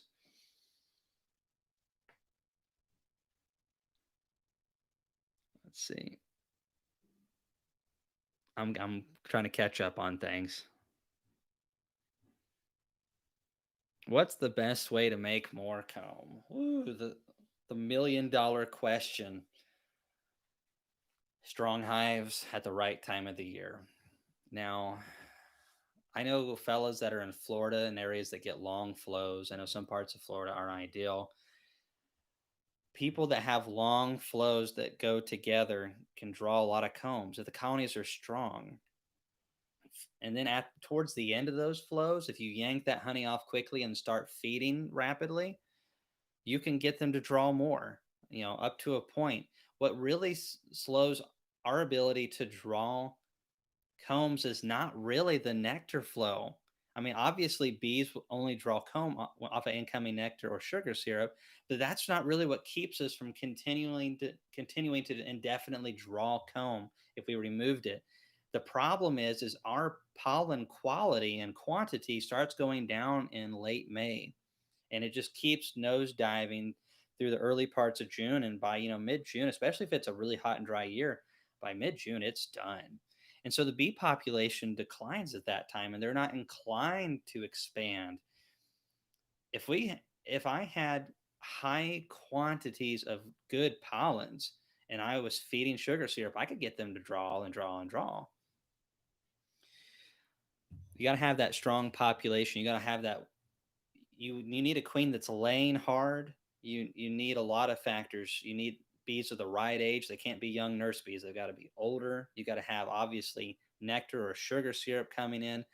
You need strong colonies at the right time of the year. Ideal comb drawing for me is March to early June.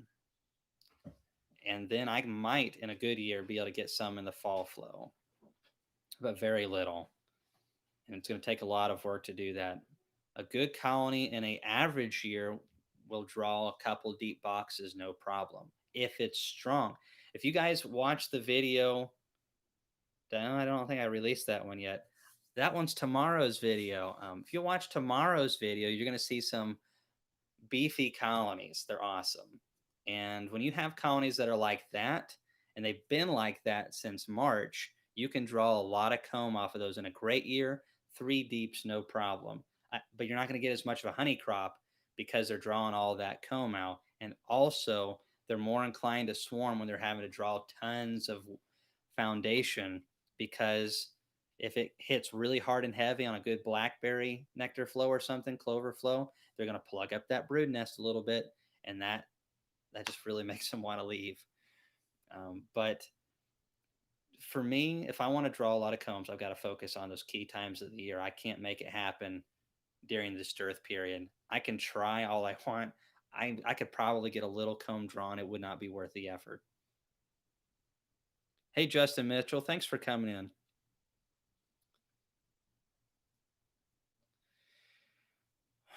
Hey, Jeff Spence, thanks so much. I don't know if I said that already, but thank you so much for donating as well, and for being on here tonight.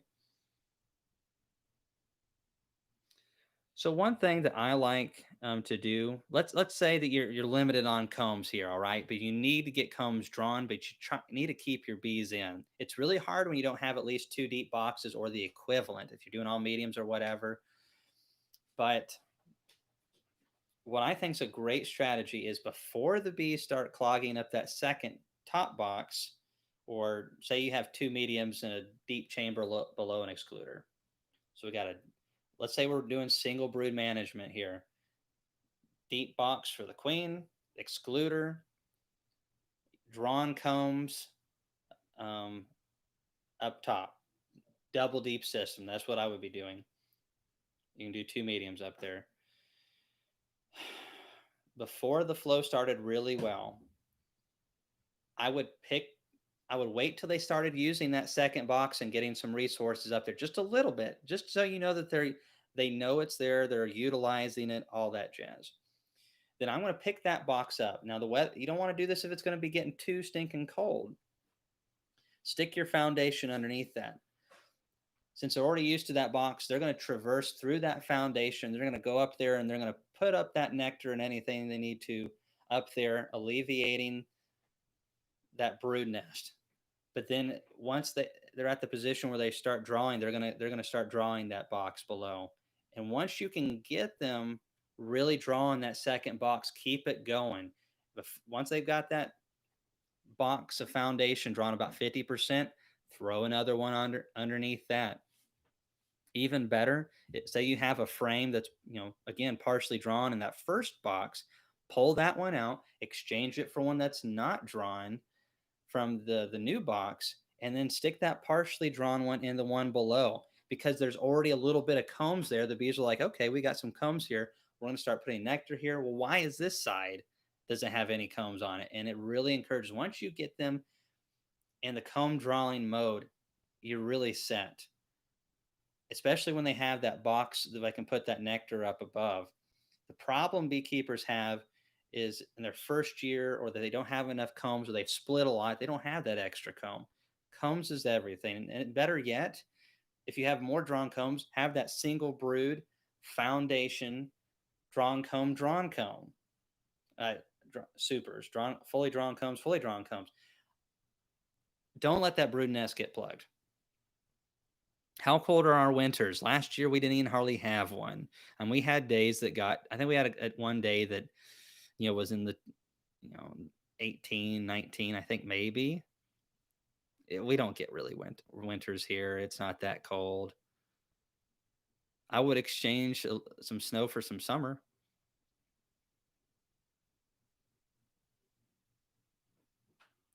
Yeah, lots of bearding going. I'm looking at my colonies, and they're just looking, or they're just not doing anything. There's just a little bit of movement, and what most of that is just water. They're bringing in water to cool down the hives, fanning really hard. I can see an occasional pollen basket, especially in the early morning, but they need pounds of it. They need at least 1.5 pounds, in my opinion, a week of good pollens. And summer pollens are inferior here. So what they do get, they need more of it than just that. They need multiple diverse types, and they're just not getting it. Heat impacts tomato plants. After about mid 90s, tomatoes just stop growing. Their functions, they have to shut down. They can't handle it until it starts cooling back down. There's a lot of plants out there that are affected by these hot days, and what they do produce is just not as good.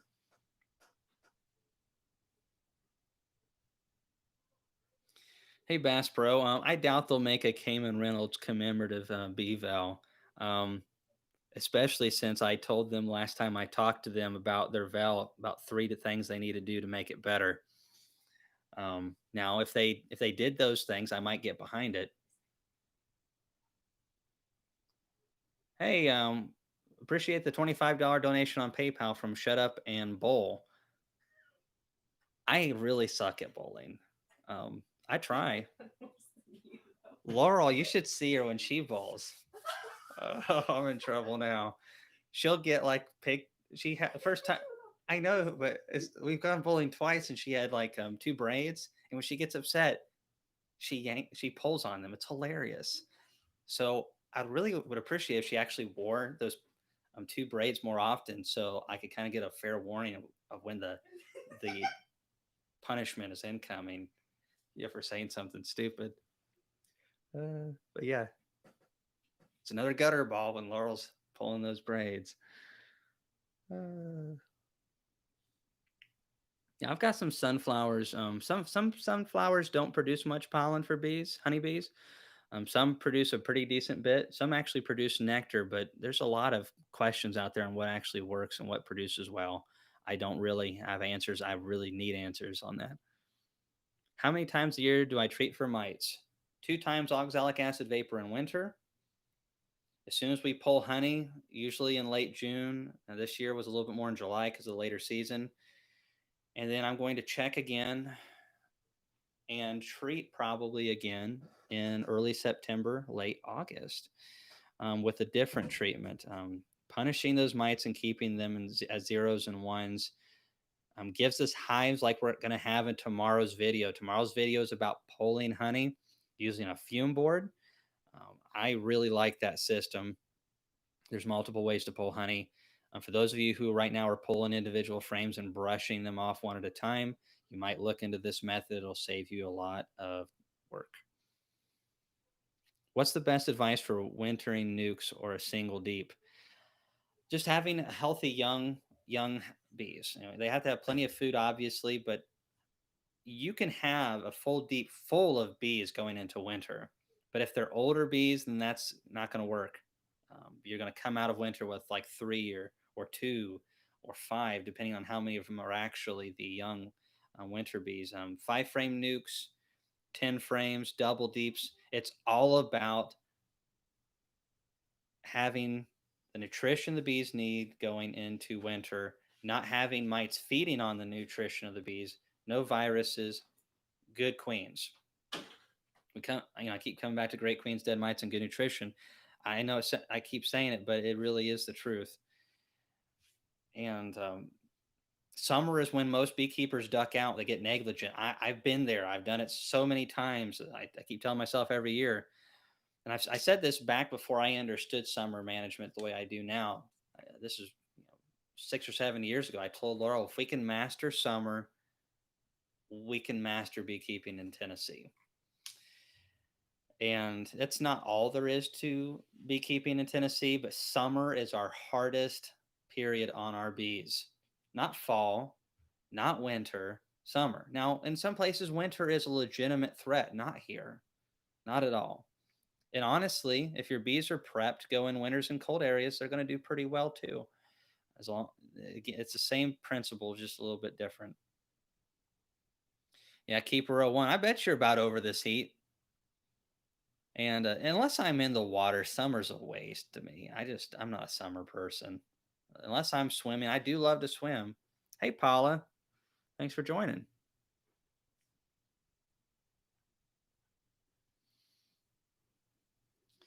Karen, and let's get back to this really quick. Jed, are you trying to instigate can bees get the coronavirus? Now, some beekeepers think that bee venom is going to help people not get the coronavirus.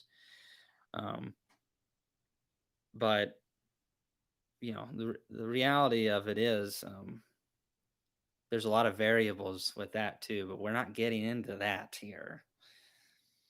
Ugh. All right. I'm getting back onto the bee stuff before I blow a gasket. Okay, so Karen says I have clover alpha, milkweed, blackberries, and other wildflowers. What should I supplement with? If you have a colony that has plenty of honey from spring, plenty of bee bread, you probably don't need to give them anything except just make sure those mite levels are low. But a little bit, if they need a little bit of syrup, if they need a little bit of pollen patties, then that'd be helpful. Especially if you split those colonies and break them up, then feeding is advantageous. The main thing is looking in there at your larvae. Look at those young larvae. Are they floating in jelly? Are you seeing a halfway decent brood pattern? You're not going to see as many awesome brood patterns in the middle of a summer dearth like here in Tennessee unless they have lots of bee bread. And if you split them, it's going to be a little bit worse. Our main goal right now is just to eliminate the mites, keep them as strong and as healthy as possible. And when that fall, hopefully diverse pollens hits and that nectar, our bees are going to be able to really get the good stuff and get ready for winter. We need those young, fatty, healthy bees. And, pollen sub helps, but it's not healthy pollens. It's not even close.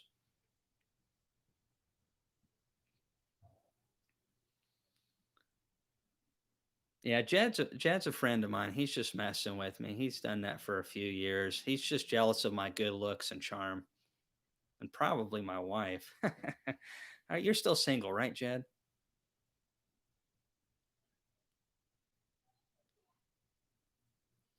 What's the likelihood of two virgin queens damaging their wings or legs when they try to kill each other? Have you experienced this? Well, I don't really see a whole lot of virgin queens going after each other, and when I have, the few times that I have, I usually pull them apart so I can introduce a virgin into a different colony.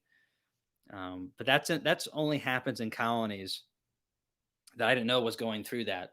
Obviously, mating nukes, I leave them alone for a set amount of days because I don't want to jump in there when there's fighting like that. When you have wing problems, it's almost always cell related, where their wings are extremely fragile.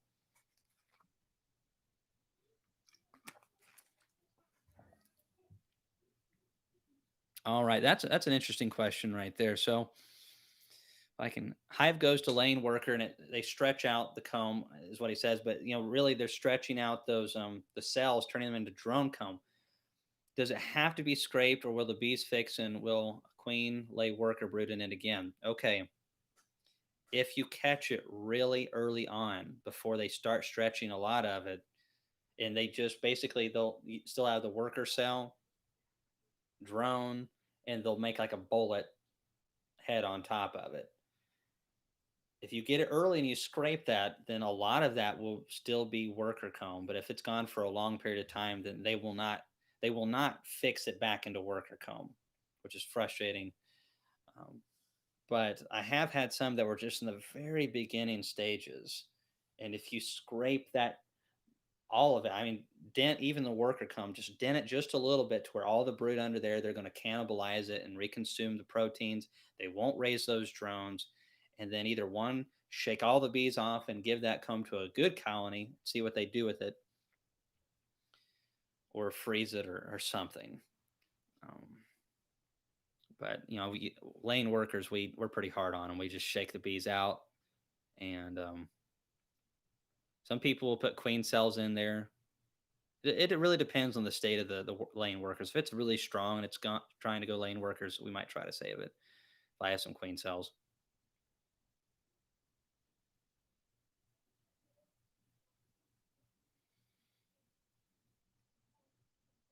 have a nuke with low bee population. I want to add more bees. Is it okay to pull a frame from another hive with bees to add, or would a frenzy break out?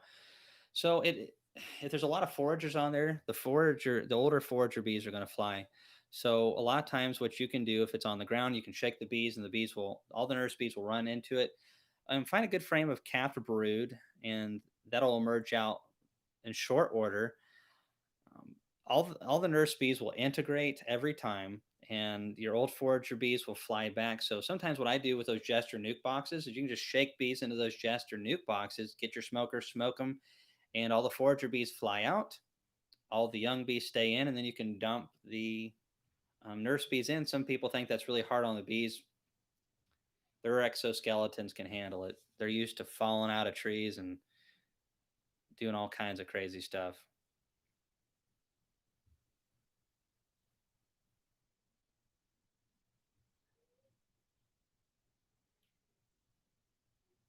All right, Ed, it's not sounding stupid, Bo, to say you don't know what a laying worker is. So a laying worker is basically when a colony gets to the point where they have no quality good brood, and that's only going to come from a well-mated good queen. When they've run out of brood entirely and they have no queen, no hopes of raising a queen, and it's just worker bees and drones in there, all the pheromones are completely out of whack. And out of desperation, some of the worker bees will actually start laying, but they're infertile females, and all they can lay is drones. They're trying to save the hive, but they can't. And when it gets like that, you can purchase a mated queen. You can do a lot of things. It's hard to fix those colonies. You can, in certain circumstances. I find a lot of times it's not worth the work. Um, if it's strong, it has a lot of bees, you can drop a queen cell in there, come back X amount of days later, and see if that's right of the ship. The problem with that is you might end up with some drone cells where worker cells once were, and it might just end up wasting your time. I don't like adding a bunch of brood and stuff to them and trying to fix them. I figure if I'm going to do that, I might as well just make a split that's healthy and not have to worry about it. What's the ideal price per pound for honey? I really feel mine's worth about $50 a pound myself. However, I haven't found a buyer yet. If anybody on here is willing to pay that, though, we can hook you up tonight. Seriously, though, sell it for whatever you want.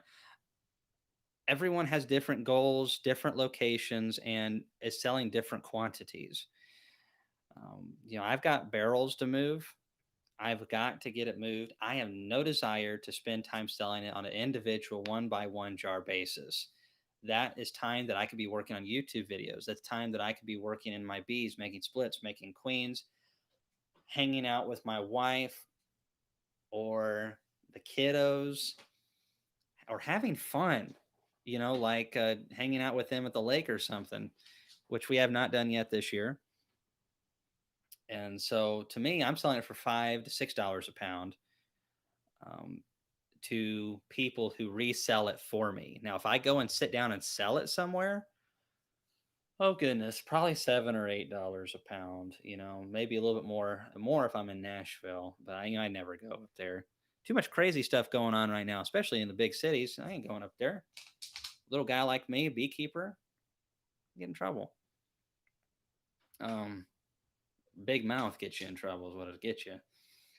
Anyways, I love it when people sell their honey for 10, 15, $12 a pound, because when people see my prices, they buy a lot. So keep up the good work, everybody. Sell that honey. Hey, Bob, thanks so much. Do you have a video on how to rotate out old comb? Best way to cycle out old frames? Bob, I really don't have one. I do. I have one. I'm talking about old combs. It's about a year. It's probably a year old or so, and it's just based on my opinion and some facts on how quickly you should renew combs. I personally have several. When I say several, hundreds and hundreds of combs that are over a decade. Bees are using them great. I'm starting to cycle some of those out, not because I'm seeing issues, just because I think it's better to do it before I see issues. Um,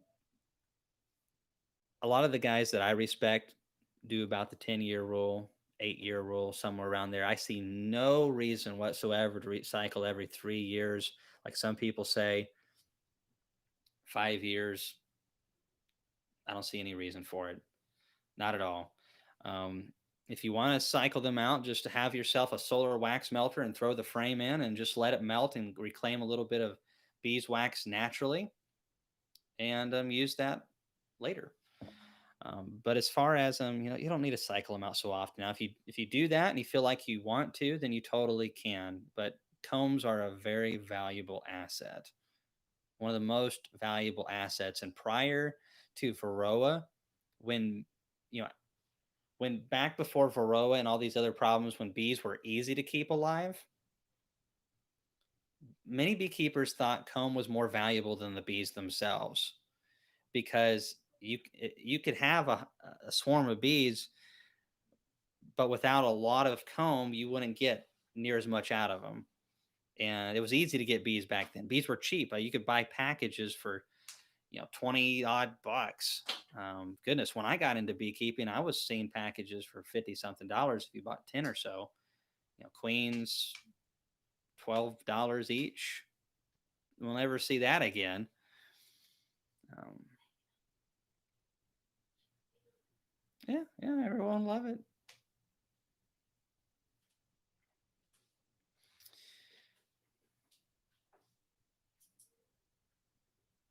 Wow. One thing. Hey, Ian. Well, I mean, you're the one that's a machine. You're like, I gotta get that honey extraction rate for all that honey. Um, Ian, maybe you can tell us what's the secret to being able to keep as many hives and do all the things that you do and be able to maintain your sanity. No hurry on that question, answering that question, by the way. Hey, Keeper 01, I really miss my Facebook page too. I really think that has a lot of potential. I'm not opposed to starting that up again at some point, but what I'm looking forward in the future is hoping to have enough funds to be able to hire someone to be able to manage that page to a degree for me, because it's going to take good moderation to have a good page. I don't have the time, and I hate it. I just have so little time.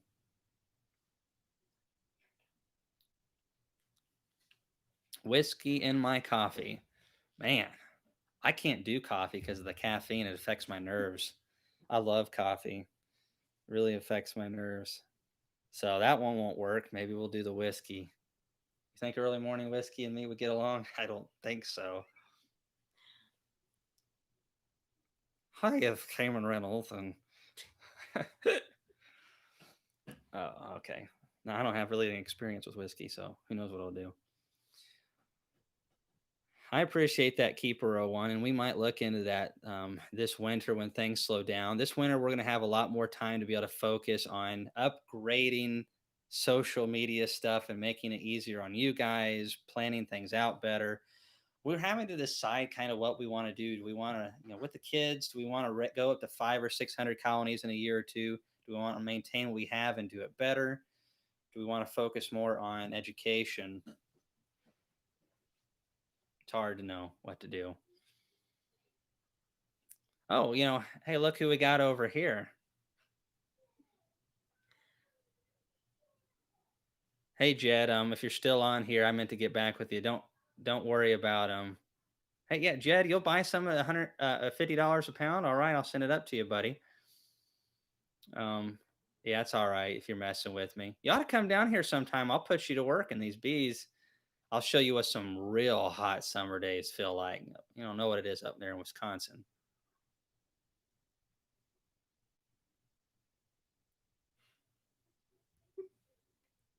Sure, you do, Cayman. I can't believe he's still watching this. He must be bored. Where did you buy your bee boxes? So okay, the I've got all kinds of different equipment. Last year's 200 boxes were from an Amish guy down in Lawrenceburg, Kentucky. They're made out of cypress. I thought they were really good. And then this year's 300 deep boxes were from Man Lake, and I like them pretty well. I'm fixing to actually release a video shortly on kind of my review on them. They need to they need me in their warehouse to help straighten some things out. As a carpenter, I'm not pleased with some of what I'm seeing for commercial grade, getting some budget grade boxes in there a little too frequently. The price was right though. It was cheaper than getting them from the Amish, but I'm buying 300 at a time, so that helps a lot.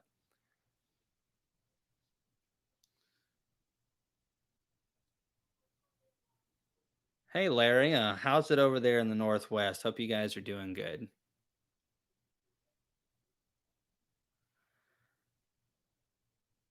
Yeah, Ian's area is just totally different from ours. I would give $1,000, and I know this will never happen, if Ian could spend 1 year, full year with our season, just see how he would take in the information as he gleaned it from the bees in our season and see how he would adjust to it. I'm not saying because I would do a better job. I want to see how he would adjust to it so I could take some of those tips and adjust to it. Um, we're constantly working on summer, July and August, late June, rough part of the year.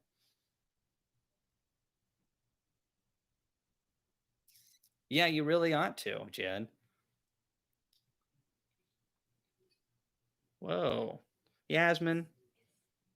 Thanks again for coming on. You really are too generous. I'm very thankful.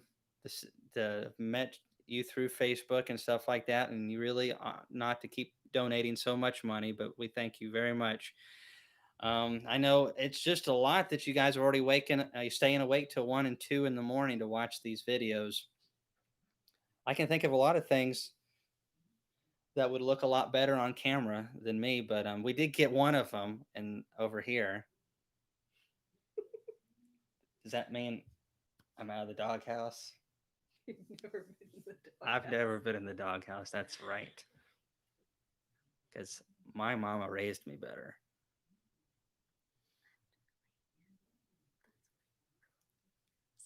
What?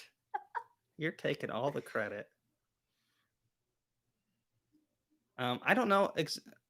Okay, so they weren't talking to me. Never mind. Yeah, Wisconsin to Tennessee is like apples and oranges. And see, I've legitimately thought of trucking my bees. It would be, and some people are like, oh, that'd be stressful. But no, I mean, if I took my bees, if I hurried and pulled all the supers off in early June and trucked my bees somewhere like North Dakota, northern Wisconsin, I'm not saying I'm going to get a big honey crop. I mean, I probably would make some honey. I might even in some years make a nice honey crop. That's really not what I would be after. Just taking bees somewhere where there's great pollens, great nutrition, and I'm not having to feed bees. The bees are healthier. I can make more splits because of that. The problem is uprooting the family. Some beekeepers do that. They go, they pick up and they move and they spend months in other locations and they go other places. And actually, that's better for the bees. The bees do best when there's really good pollens and nectar going in to the hive. But that's not the lifestyle that we want. And I don't see myself doing that. Commercial beekeeping, I have a lot of respect for people that choose to do the pollination game. That's not that I agree with everything that they do, but it's a lot of work. Someone's got to do it right now with the way the food system is. And I don't want that for my family. I really like being able to do stuff like this. There's a lot of beekeepers out there that are more educated than myself, but they either have no desire to do this or they're too busy. Where is the best place to beekeep? I would have to say at this point, I'm going for Hawaii. The big island of Hawaii, I mean, they have like 3 or 4 major flows. And if you move your hives around, they got so many different climates on the big island. I mean, there's just flows, flows, flows, but everything's expensive over there. And on top of that, everybody can make honey over there. So unless you are really good at marketing and shipping your honey off island, it's going to be hard to make money. If you're selling honey by the drum off of the island and exporting that, you're getting a. I think at one point I heard like a buck 40 something a pound. So trouble in paradise. Arkansas is second best. Keeper 01. Some I don't know. I don't know about that, but positive thinking. They say it's really good.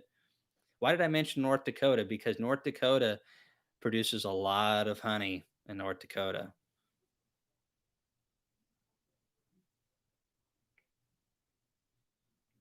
Again, I sell honey at farmers markets. But I don't go there. I sell it to people who sell it at farmers markets. They're already selling a bunch of other stuff, so this is great for them. They're making money off of our honey. I'm not having to go to these places. I'm moving large quantities. I think the least I do is 2 gallons at a time to the smallest customer. Most of them, it's around 4, 5, or more gallons at a time bottled. They move it for me. I give them honey. They give me money. They bring more people to their booth. They promote my product. People are already coming to them for other reasons. Sweet corn. One's a farm co-op, tire shop, all kinds of stuff. It's a great system. I love helping. Um, those people do well, and they love helping me do well. It's a great system. Price of honey is going up. Brokers are filling short. Inspections keeping more imports out. That is excellent.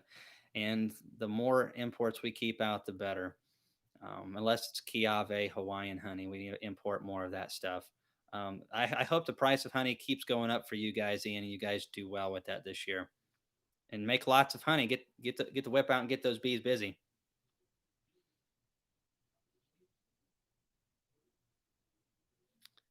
Jed Thorne, Wisconsin is pretty good. The great people make up for the smaller crops. You're the only person that I've really talked to a lot from Wisconsin. If, as far as first impressions go, you were homeschooled. You're weird.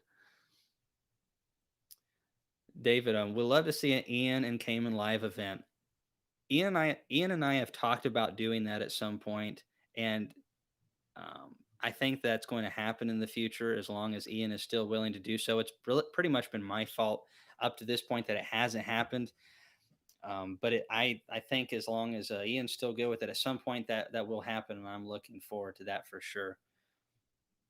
Um, you know, Probably the biggest compliment I can give any beekeeper in this industry, any just beekeeper, is that they're not full of bull crap, because there's so many of them out there that are, and I really think that Ian is one of those guys that is not at all.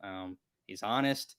Sometimes he gets a little pouty when it gets like super super cold, but then again, I totally understand that this year, because when you live off of this, it makes a huge difference. And the weather, it's just such a helpless feeling sometimes when it just pummels you with the worst stuff. And Ian has some crazy weather up there, but no, Ian really tells you how it is, and it's not always popular or what people want to hear. But life is complicated, and farming's maybe the most complicated at all of it all.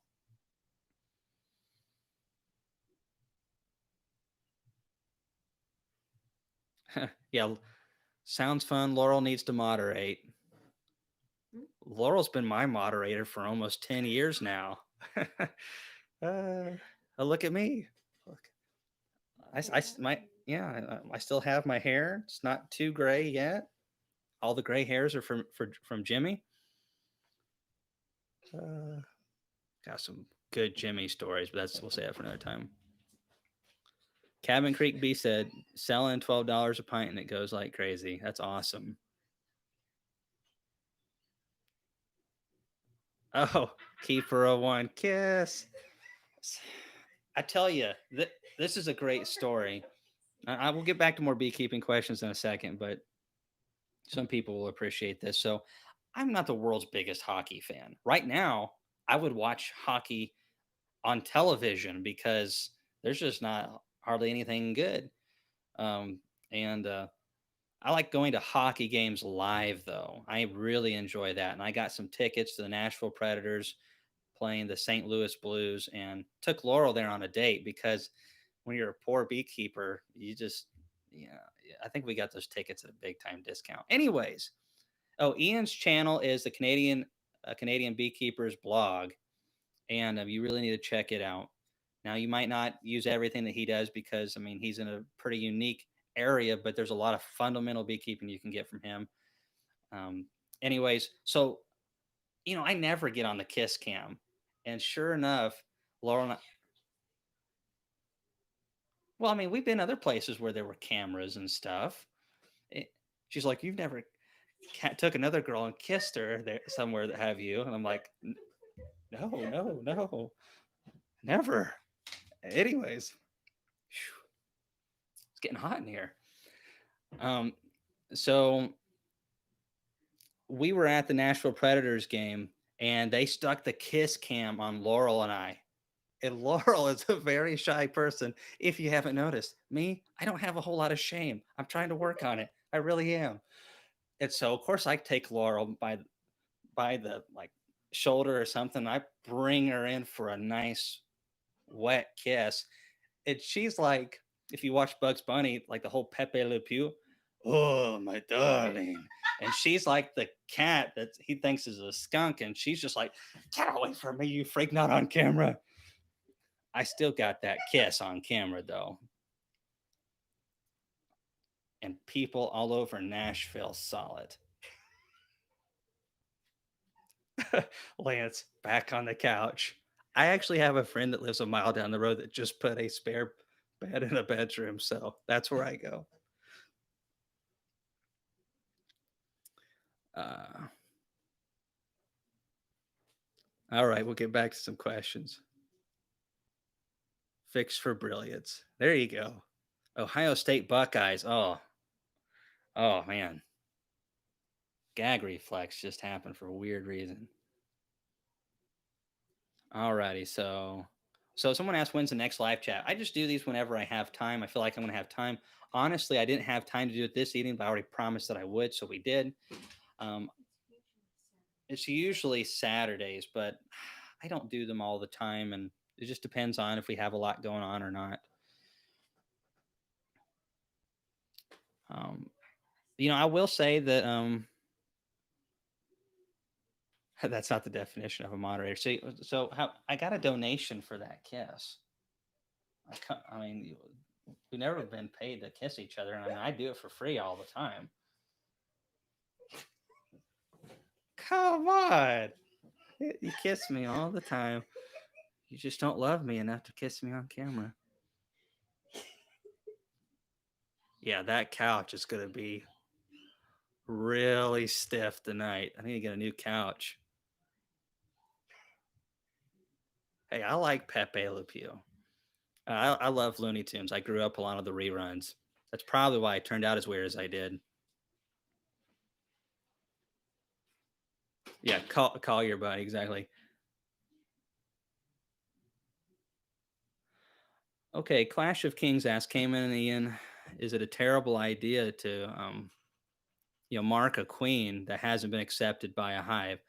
All right, so there's variables there. If you're introducing a virgin into a hive, I go ahead and mark him anyways. Richard Noel has several videos on this. Marking the queen, as long as you let it dry and plenty of time beforehand, and it's not a weird paint or something, doesn't affect the introduction at all. Now, if you're introducing a mated queen with a cage and she's marked, that's not going to affect that at all. The only time I would be worried about doing is if I'm introducing a brand new queen direct release, which I don't know why you would do that really, and then mark her. I don't see it really affecting it at all as long as you do it right. Just give it plenty of time to dry. If she's in a cage, it won't affect it unless you're doing some weird, strong, smelly paint. Yeah, so close, Keeper 01. I'm sorry. I really tried. Just maybe after 10 years of marriage, I'll mean more. Ow.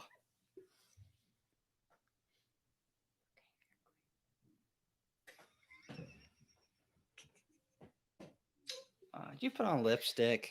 No. You put on some lip gloss or something. That was a nice kiss, though.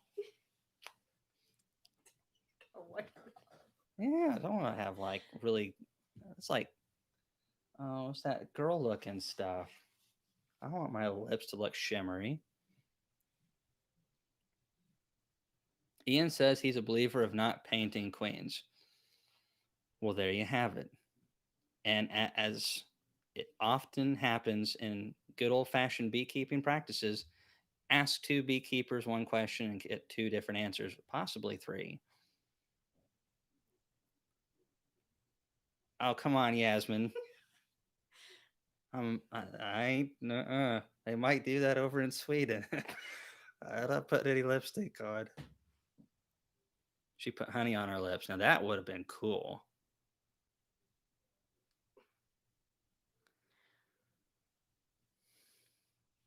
Yeah, Ian's got a different, totally different season. I feel like some of my queens expire a little bit quicker than Ian's do. But again, we brood.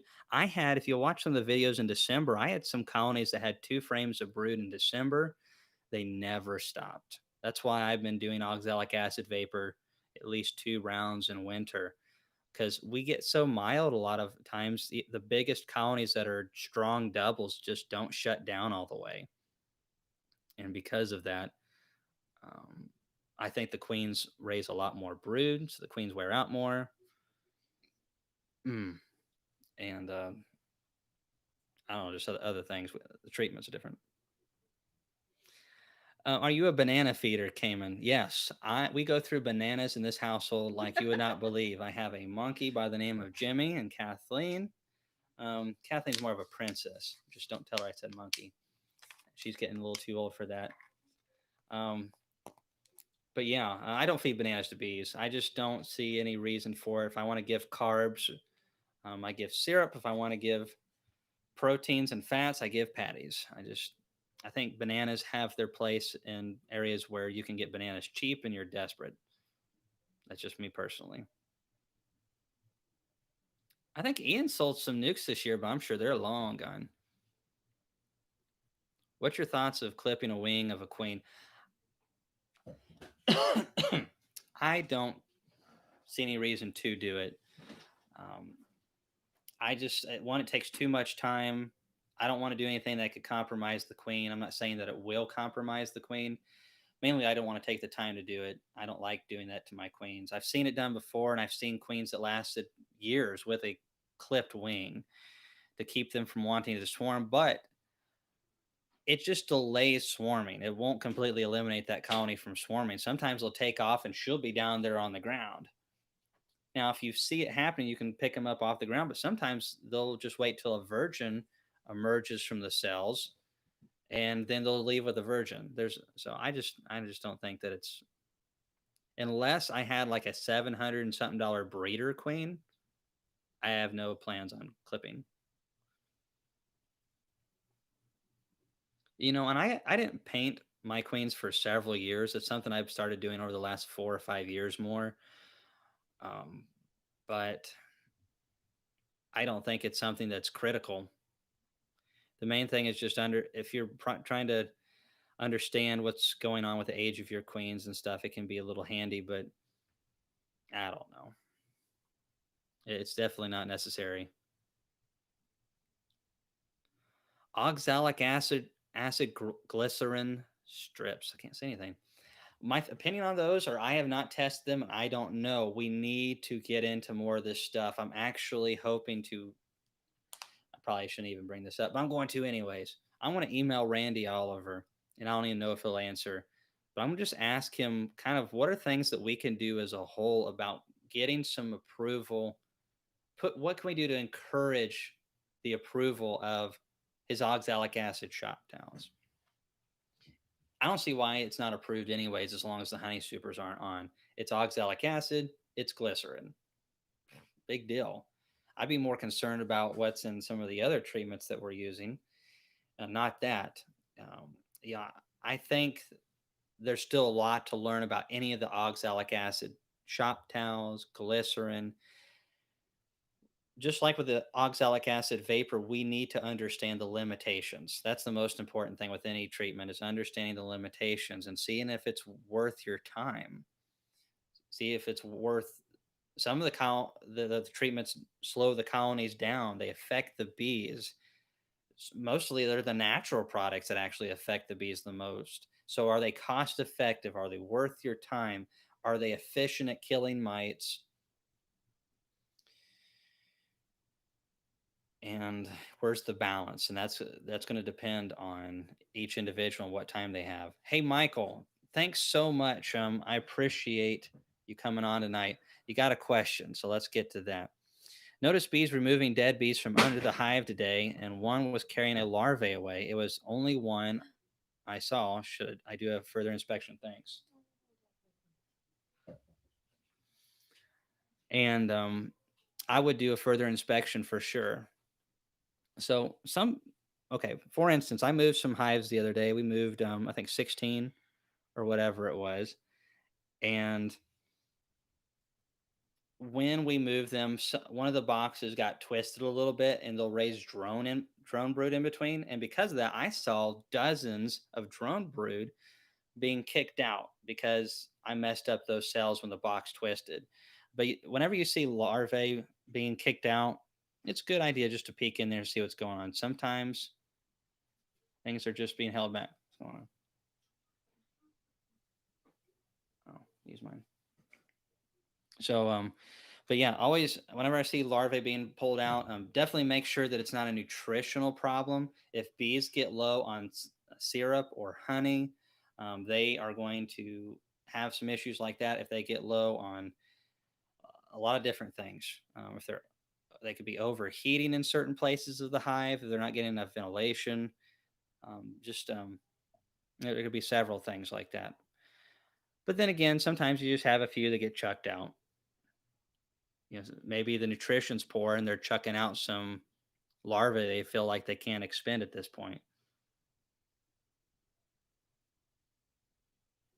From the Willamette Valley, Oregon. I have been in part of that valley, and it is really, really an interesting place to see all the different types of agriculture there.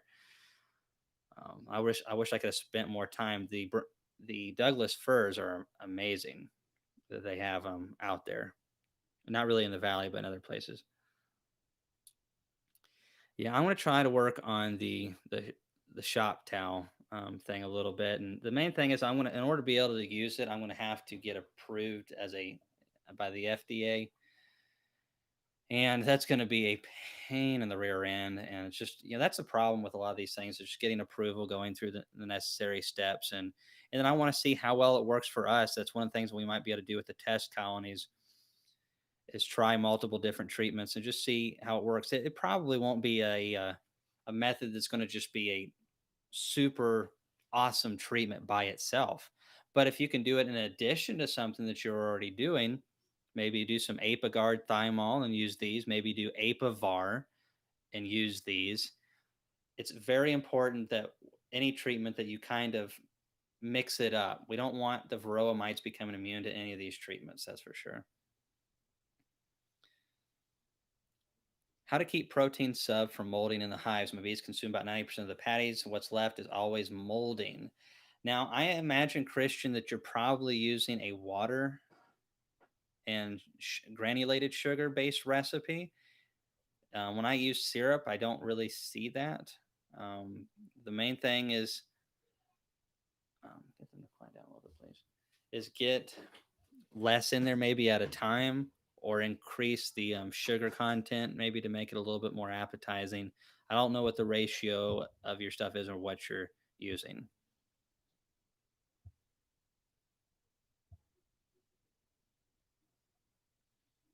Let's see where are we at now. I'm way behind. I run carnies and Italians. I really don't get caught up too much in it. I'm leaning a little bit more towards the carnies just because they are a little bit more frugal. Italians definitely have merits as well, though, and you can have Italians from a guy in California and selectively get Italians that behave very different over years. And so, I mean, the label of Italian or Carney or whatever, there's a lot of variables there.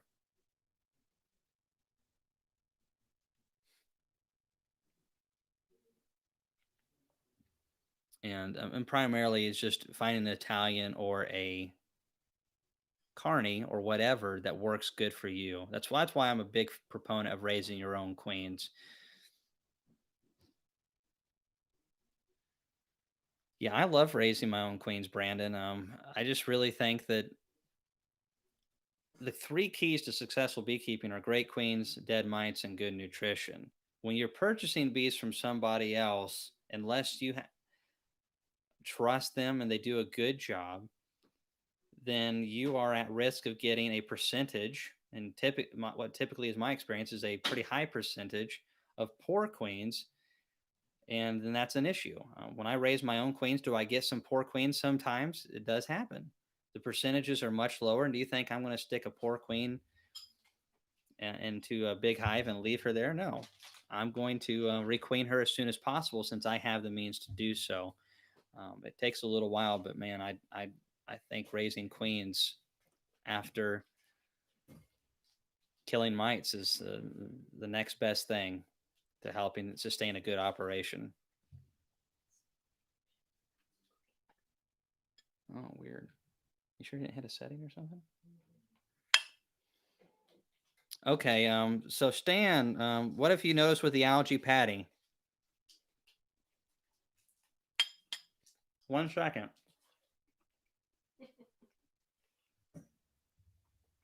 You stick in the freezer.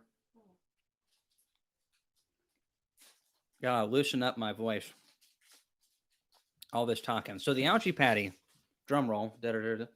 I don't have a lot to say yet.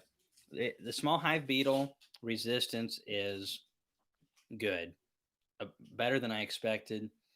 I'm not saying that beetles won't ever get into it, but I've yet to see any larvae in there at all. No signs of eggs. The bees aren't consuming it.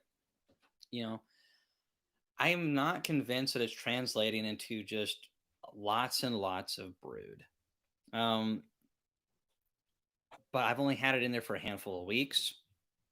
I'm going to keep feeding it, and we are going to see how they do going through the months and into winter. And I'm trying to compare those to some that I have with Ultra B in them. And my question is, okay, so what's repelling the small hive beetles, is that affecting the nutritional quality of the patties? I don't know. I don't know enough about it yet, and I mean I can't make a good opinion within 4 to 6 weeks, but I will try to. And I'll be honest. I mean, if I like them, I like them, and if I don't, I don't. And it might be one of those things where it's kind of a happy medium where you trade maybe a little bit of really good bee buildup, and it might not necessarily be that the proteins aren't good, but think about this: this stuff smells strong. What else smells strong like this? Apagard thymol products. Formic acid is strong smelling. Anything that you do that's strong and blocks some pheromones, anything like that, essential oils, that affects the colony. And Apigard and Formic, since they're so strong, they are extremely good at slowing brood rearing down in the colony. So it could be a trade off where we're not getting quite as much brood out of the colony, but we are getting small hive beetle resistance. Where's the balance? I'm still trying to figure all these things out.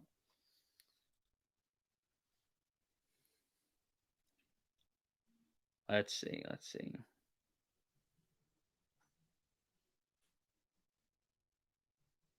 How do you save your queen for emergency use? I have heard of a queen bank. I really don't like long-term queen baking. You can do it though, and sometimes it's necessary. Um, I don't think I have one in here, do I? No, I don't. I'll try to do a video on that soon when I'm doing my next splits. You can basically set up just a little hive that's just all nurse bees. Make sure there's plenty of food coming in. They need to have tons of food in the hive and just solid nurse bees. Have the queens in cages so that they can't eat through any candy or anything. And the nurse bees will take care of those queens. Now, there's a little bit more to it than that. You don't even have to have them in a hive. You can just have a bunch of nurse bees in a cage system. But the longer you do that, the lower the pheromone production drops for each queen. I'm telling you, it's really nice to be able to just pull a queen out of a mating nuke, stick her in a queen cage, and introduce her into a colony within 24 hours, sometimes within an hour or two. It's that high level of pheromone is awesome. When you wait 10 days, 2 weeks, it's going to drop down, and it's definitely um, not going to be as easy to introduce them. Let's see. But one thing I'm hoping to try as well in the future is so the spirulina algae. What about taking some of that and mixing it with some Ultra B, dropping a little bit of the Ultra B out instead of using 15 pounds of sub to a bucket of sub, taking maybe 3 pounds out, sticking 3 pounds of spirulina in. Why would I do that? Because it's a natural algae that has different types of protein than the protein sources in the Ultra B. It's going to have some things in different quantities than the Ultra B will have, and hopefully between the two of those, we'll have a more group of diverse and complete proteins for the bees. Maybe it'll help, maybe it won't.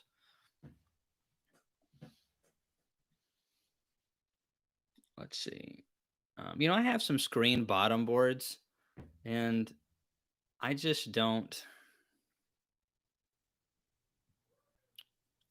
To me, they will help a lot at certain times of the year, but at other times of the year, like when I'm trying to move the hives, they're weaker. I think they're good, but I really like solids myself. But again, I'm moving hives around. It's nice to have solid. It's cheaper and quicker for me to make solids. But if I was running like 10 hives, 20 hives, 30 or less, I would probably have screen bottom boards on all of my colonies.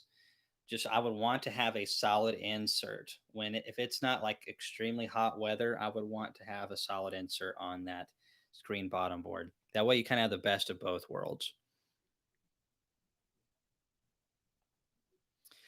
Hey Ewa, I don't really have any online classes or anything like that. I've had a lot of people ask, and I probably should. I have a friend who does professional videography, and I would love to see if one day if I could get him to do some really high level audio and high quality audio and video for me, and do some really good videos, especially for beginner beekeepers that really need just the basics. The basics. Um,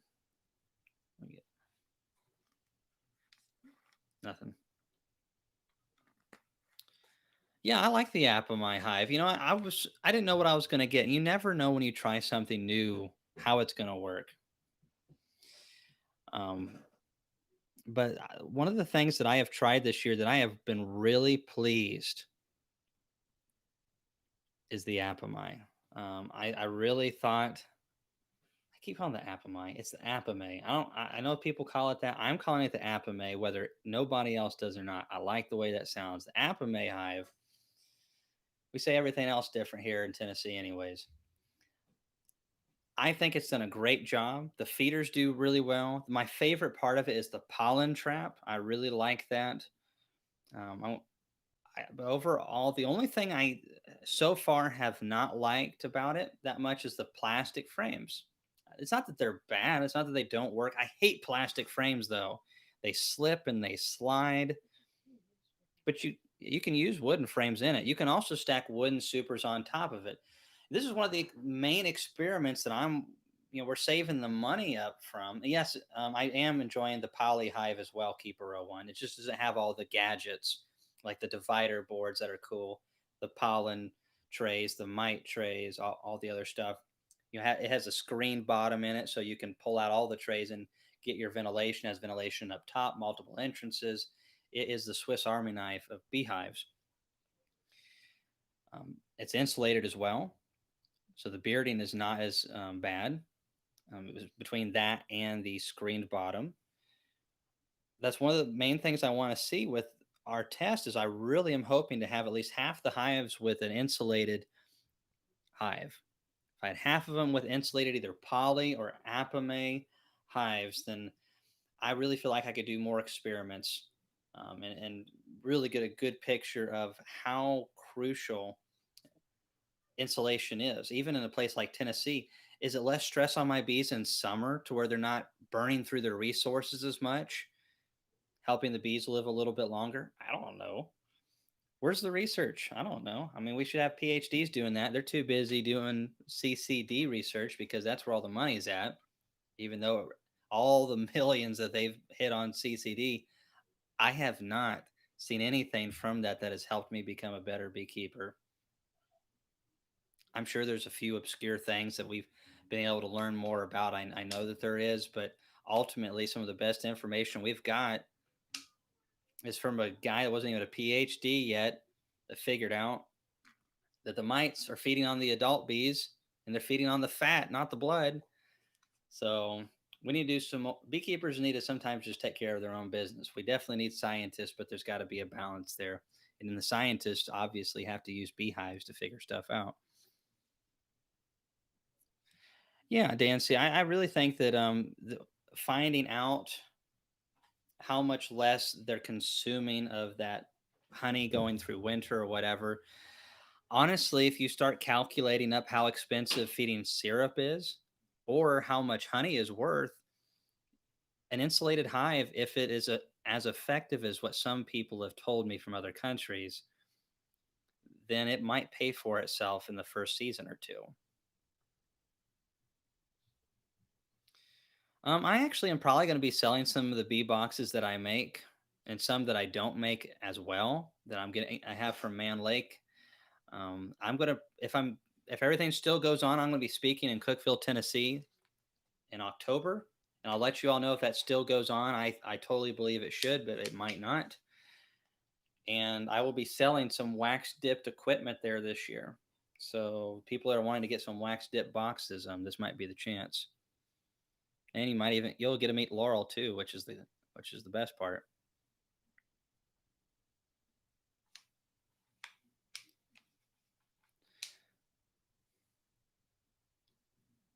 Yeah, mites do hate extreme heat.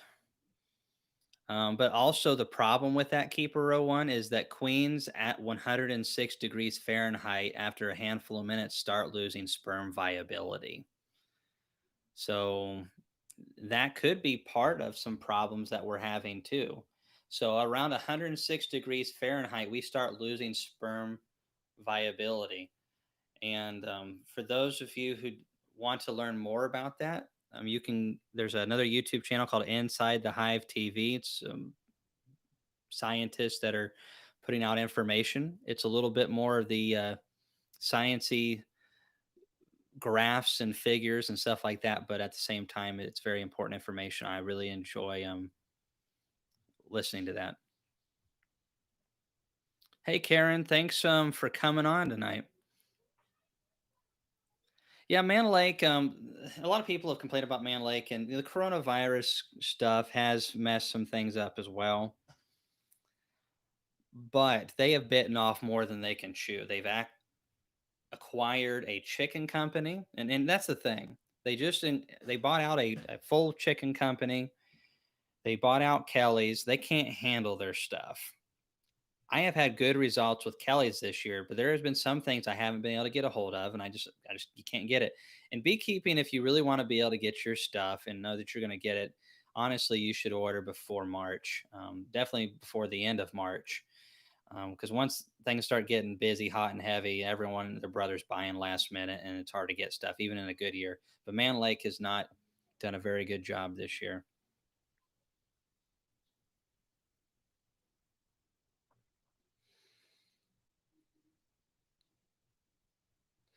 Yeah, and there's so many questions, Dancy, with the mites. The problem is over 17 years, I've seen stuff on powdered sugar, small cell foundation, USDA Russian bees eliminating mites.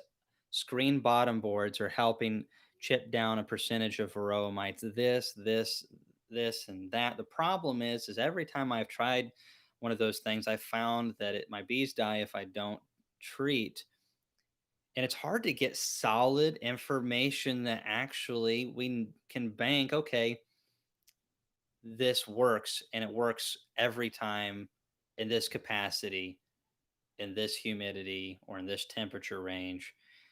Too many darn variables. And that's like with the oxalic acid vapor. I mean, I lost some colonies. I didn't lose a ton of them, but I lost a lot of production one year because I decided to go off of the chart that said that 5 rounds of oxalic acid vapor in 21 days was going to drop my mites down to safe levels. I did not find that to be the case. They dropped down really good, averaged about 70%. Problem is, if you have 10 mites in an alcohol wash, you still have 3 left. That's too many. I need it dropping down in zeros and ones, especially since we brewed so late in a mild year. So I trusted that. Because of that, I lost a lot of production, did lose a few hives because of that. That information was incomplete, and beekeepers like myself are exposing that. Michael Palmer also has said that oxalic acid vapor did not work for him in Vermont. And goodness, I mean, he's got a super short season. He doesn't produce mites like we do. Hey, Mix B Stevens, data has been slow for 17 years. They're slow, and I don't think they're getting any better. I don't know what their issue is. They are slow. That's what they're good at.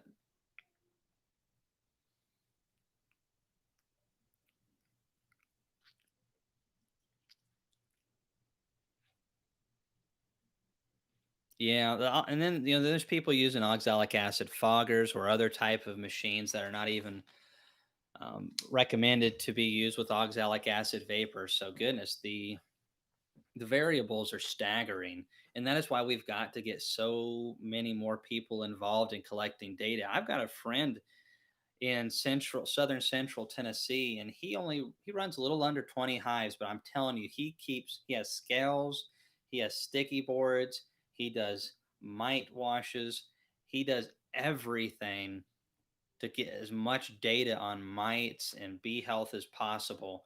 And he keeps very meticulous Excel spreadsheet records. And he's a pretty small beekeeper, most people would say. He does a lot for his bee club. He's helped bring people up. I've talked with him, and I've learned a lot. And he's helped me. And beekeepers like that, you don't have to have hundreds of hives, but you do have to understand what's going on, and be attempting to learn more. And I really appreciate Richard and what he's doing down there. His bee club is exceptional. If any of you guys are down in the Columbia, Tennessee area, you ought to go to that bee club. I think it would be worth your time. Definitely check out the Amish equipment down there. It's very good.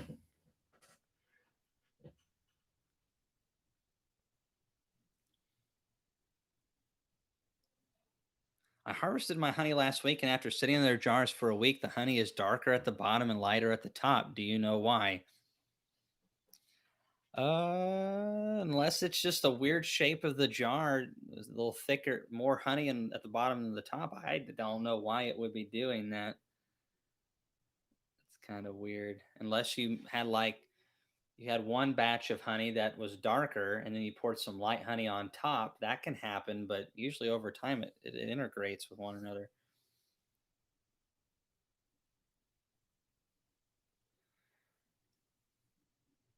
Goodness, Ontario, Canada deslate. I really don't know what to say a whole lot about with Canada's weather. I know you guys have a very short season. I really am not going to recommend much to you except finding somebody. I know Ian Stepler up in Manitoba. I think he already has gotten all of his splits done for the year. I'm not saying you can't split. Now he might be doing more splits, but um, you have a short season and you have a big winter. So I really don't know. You have to talk to somebody who's up there and knows things.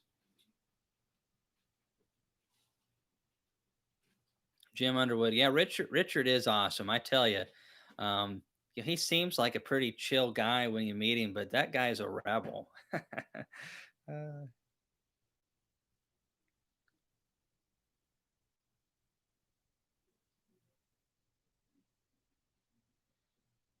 Yeah, Dan C. I'm not saying don't read that stuff and listen to that stuff. I just know that I've read so many things like that over the years, and they go the way of the dodo. I hope this one doesn't, but uh, yeah, I've seen so many things, hundreds of things, and they just disappear. We need we need concrete evidence, and there's so many variables. It's got to work for everybody, or it hardly works for nobody. It's the way I look at it, because we got so many of these treatment-free gurus and stuff that go around bashing me. They used to like me because 10 so years ago I was really into that stuff and trying to research how to do more with that. And because I was trying out a lot of hives that way, they were, oh, buddy, buddy with me. Well, now that I'm doing what I'm doing and trying to keep people's bees alive and my own, um, not all, some of them are still awesome to be around. I really have some respect for some treatment free beekeepers. Some of them will get really hostile towards me. But the fact of the matter is, I don't care if you can keep your bees treatment free. It did not work for me at all. And people keep telling me constantly in my YouTube comments, you need to try this, you need to try that, you need to try that. Well, I don't know everything, and I have not tried everything, but if it's commonly heard about, I've done it probably. I've tried that powdered sugar. I've tried small cell foundation. I've tried only catching local swarms and breeding from them. I've only bred from the survivors. I've only purchased treatment free stock some years and kept them separate and grafted from the survivors of those. Then I did IPM. I went completely brutalist at times. I've done lots of different things. I've tried essential oils. I've tried a lot of different things, and you know what? None of it worked good for me at all at a consistent rate. And that happens to a lot of beekeepers. And a lot of beekeepers get out because their bees die. It's an expensive hobby when your bees are dead and you're buying them all the time. And which is ridiculous because if you can keep your bees alive and producing honey, you should be making money, especially the way beekeepers are charging 10 or more dollars a pound. I had a bad year this year. I still had some colonies that produced 100 pounds of honey. That was in my best bee yard. I had some bee yards that didn't hardly do a thing, but my best bee yard, I had my best hive produced two mediums and two deep supers. Now, I think one of those deeps wasn't completely full. It was probably like 80%. That's a lot of honey. And I can do better on a better year. But, it doesn't matter to me if it works for you, if it does not work for me. It's got to work. And I definitely can't be recommending people stuff that does not work for me.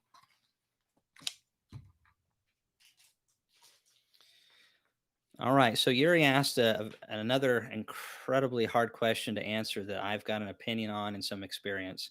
How long does it take for a colony to collapse due to mites? I had 3 hives that went from chock full to a couple frames in a couple weeks. And now I think you're in Cali, which goodness, you guys raise mites out there as good as about anything. Mites reproduce quickly. Randy Oliver on scientificbeekeeping.com has a great graph. That's awful loud out there. And you can see the mite levels and how they build. And it depends on how long your brooding season is. Here in Tennessee, I must hammer them back by 90% reductions twice a year at least in order to maintain hives that are going to look like it in the video tomorrow and that produce those big honey crops and made splits too. Mites are affected by a lot of things: splits, season, winter brood breaks. I mean, if you're in an area that has a very long break, it's going to affect the mites compared to areas that only have a few weeks to no break at all. There's a lot of things we still don't understand, humidity and all that kind of stuff. I can tell you this: if I buy a package of bees here in Tennessee, let's just assume that it's going to have a great queen, which is assuming a lot, and I install that April 1st. I hit it with oxalic acid 7 days after installation. The queen should already be laying. So, with the oxalic acid, plus they already should be somewhat low, I should have a low population of mites. I expect that colony without any further treatment to perish sometime in October or September. Now, there are some variables there as well, but mites grow quickly, and some colonies seem to have more resistance to others, but there's a lot of opinions out there. And the problem is we don't have any good data on that. A lot of the ones that I've purchased that were supposed to be awesome ended up being duds almost every time. And some of the VSH and SMR and other types of breeds out there that were hygienic, they lasted another month or two longer. Woohoo! Before they died. So resistance is helpful. I'm not saying we'd go away from that, but at the same time, we have to understand it for what it is. And it's just resistance. It's not immunity. The world is full of plants and animals that have never gotten over an invasive species. There are a list as long as my arm of things that didn't never adapted to it and did not survive because of an invasive species. I don't think it's smart to say that the honeybee will ever be like it was prior to the varroa mite.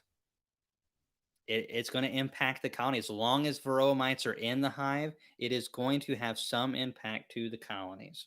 The end. And their mission is to constantly be able to reproduce and do their thing. So we're breeding for resistant bees. The mites are breeding for success in the hive. They're not doing it intentionally, but that's just the way things go. Anyways, I talk treatment free all the time. But I just think that for me, I can't recommend it to anybody. I've never had any consistent success with it. And I want people to be able to produce honey, enjoy their hobby. If you want to do treatment free, I hope that you have way better luck than I ever did.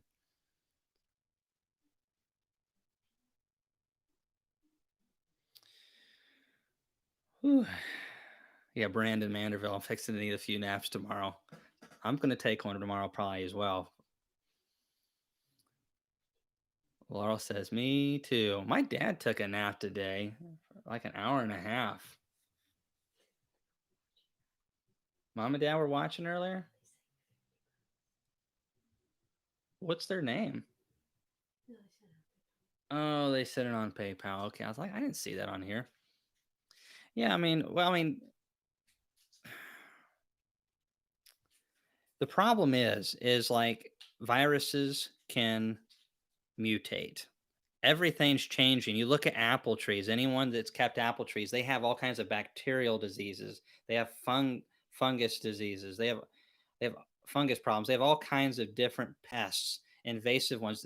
The apples are sprayed like crazy because so many of these pests are foreign or they've mutated. Now, there's another side to that.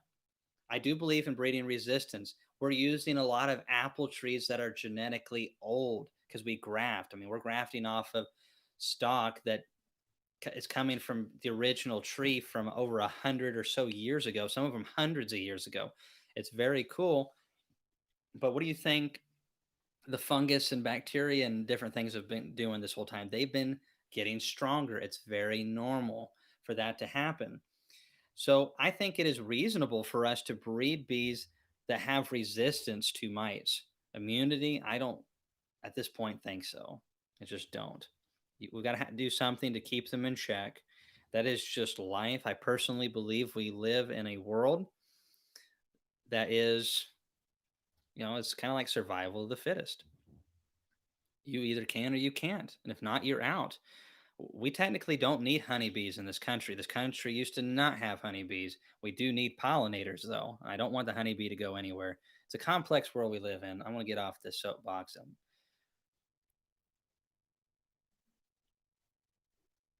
Some YouTube beekeeping channels reporting that the queen has disappeared and not due to swarming. Any thoughts? New England gardening. I have seen some instances where the queens have disappeared and the colony has not swarmed. That's not very common. It's a sign of bad genetics, I think. I've seen that in the package versus nuke challenge that I did last year. Where we had three packages. One of them, it didn't swarm unless it sent off like a pocket-sized swarm with the queen. They probably off their queen and they didn't make any queen cells.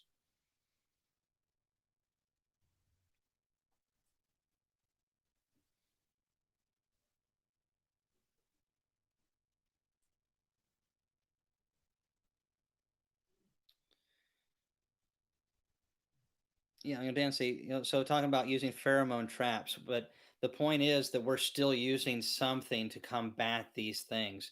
And what are we doing when we're taking care of something? We're attempting to give it the best conditions to thrive. I have raspberry plants, and what they were some wild raspberries that grow here. We have them all over the state. Most people don't realize because they're so runty looking and they're growing on the edge of woods, and most people don't know what to look for. But they're wonderful plants. The raspberries are absolutely delicious. But are you going to get a lot of raspberries off of those? Hardly ever. Their root system can't compete with the trees and more vigorous, brushy plants. They're in the shade. They need partial shade, but they're in too much shade typically over time. And then every critter underneath the sun is trying to eat them: chipmunks, birds, squirrels, everything's wanting those delicious raspberries. My kids won't even hardly let them get ripe because they're wanting them. I think Jimmy and Kathleen ate more red raspberries than black raspberries, and native ones are black here in this area. But what I'm getting to is we started raising raspberries off of them, and off of two plants. I think we have like 14 or 15 now. We're not even trying that hard. We're just kind of doing a little here along. We are watering them, giving them the best water that we can. We're getting them fertilizer. We are eliminating weed competition. We are spraying aphids. Then we are putting netting over that. Ideal conditions rarely happen in nature. It happens sometimes, but not very often. And when bees came over here, they came very clean. They came with very few diseases, very few pests. That has changed a lot in the last 120 years, all the way from wax moths, varroa mites, tracheal mites, now murder hornets. So it's all comes down to husbandry and taking care of what you have and doing the best that you can. Now, do we need to get more natural controls? Absolutely. Whew. Well, everybody, I told Laurel I would only go 2 hours tonight, and I guess I lied. It's 2 hours and 40 minutes into this. Thanks so much, everyone, for coming on. It has been crazy. Thanks, everyone, for the donations. We will be doing another live chat in the future. I don't know when that'll be, maybe 3 weeks, a month, something like that. But when it comes to summer, make sure that you're seeing healthy looking larvae in there. You don't have to be in your hives a long time. You need to make sure they have plenty of food resources. Summer is the time that beekeepers neglect their hives. Keep those mite levels low. Between now and September is when colonies start crashing. Getting on top of it now will ensure that the viruses don't get into your hives. That's what ends up typically sacking the colonies, not the mites. The mites get high. They cause the viruses to get all into your bees.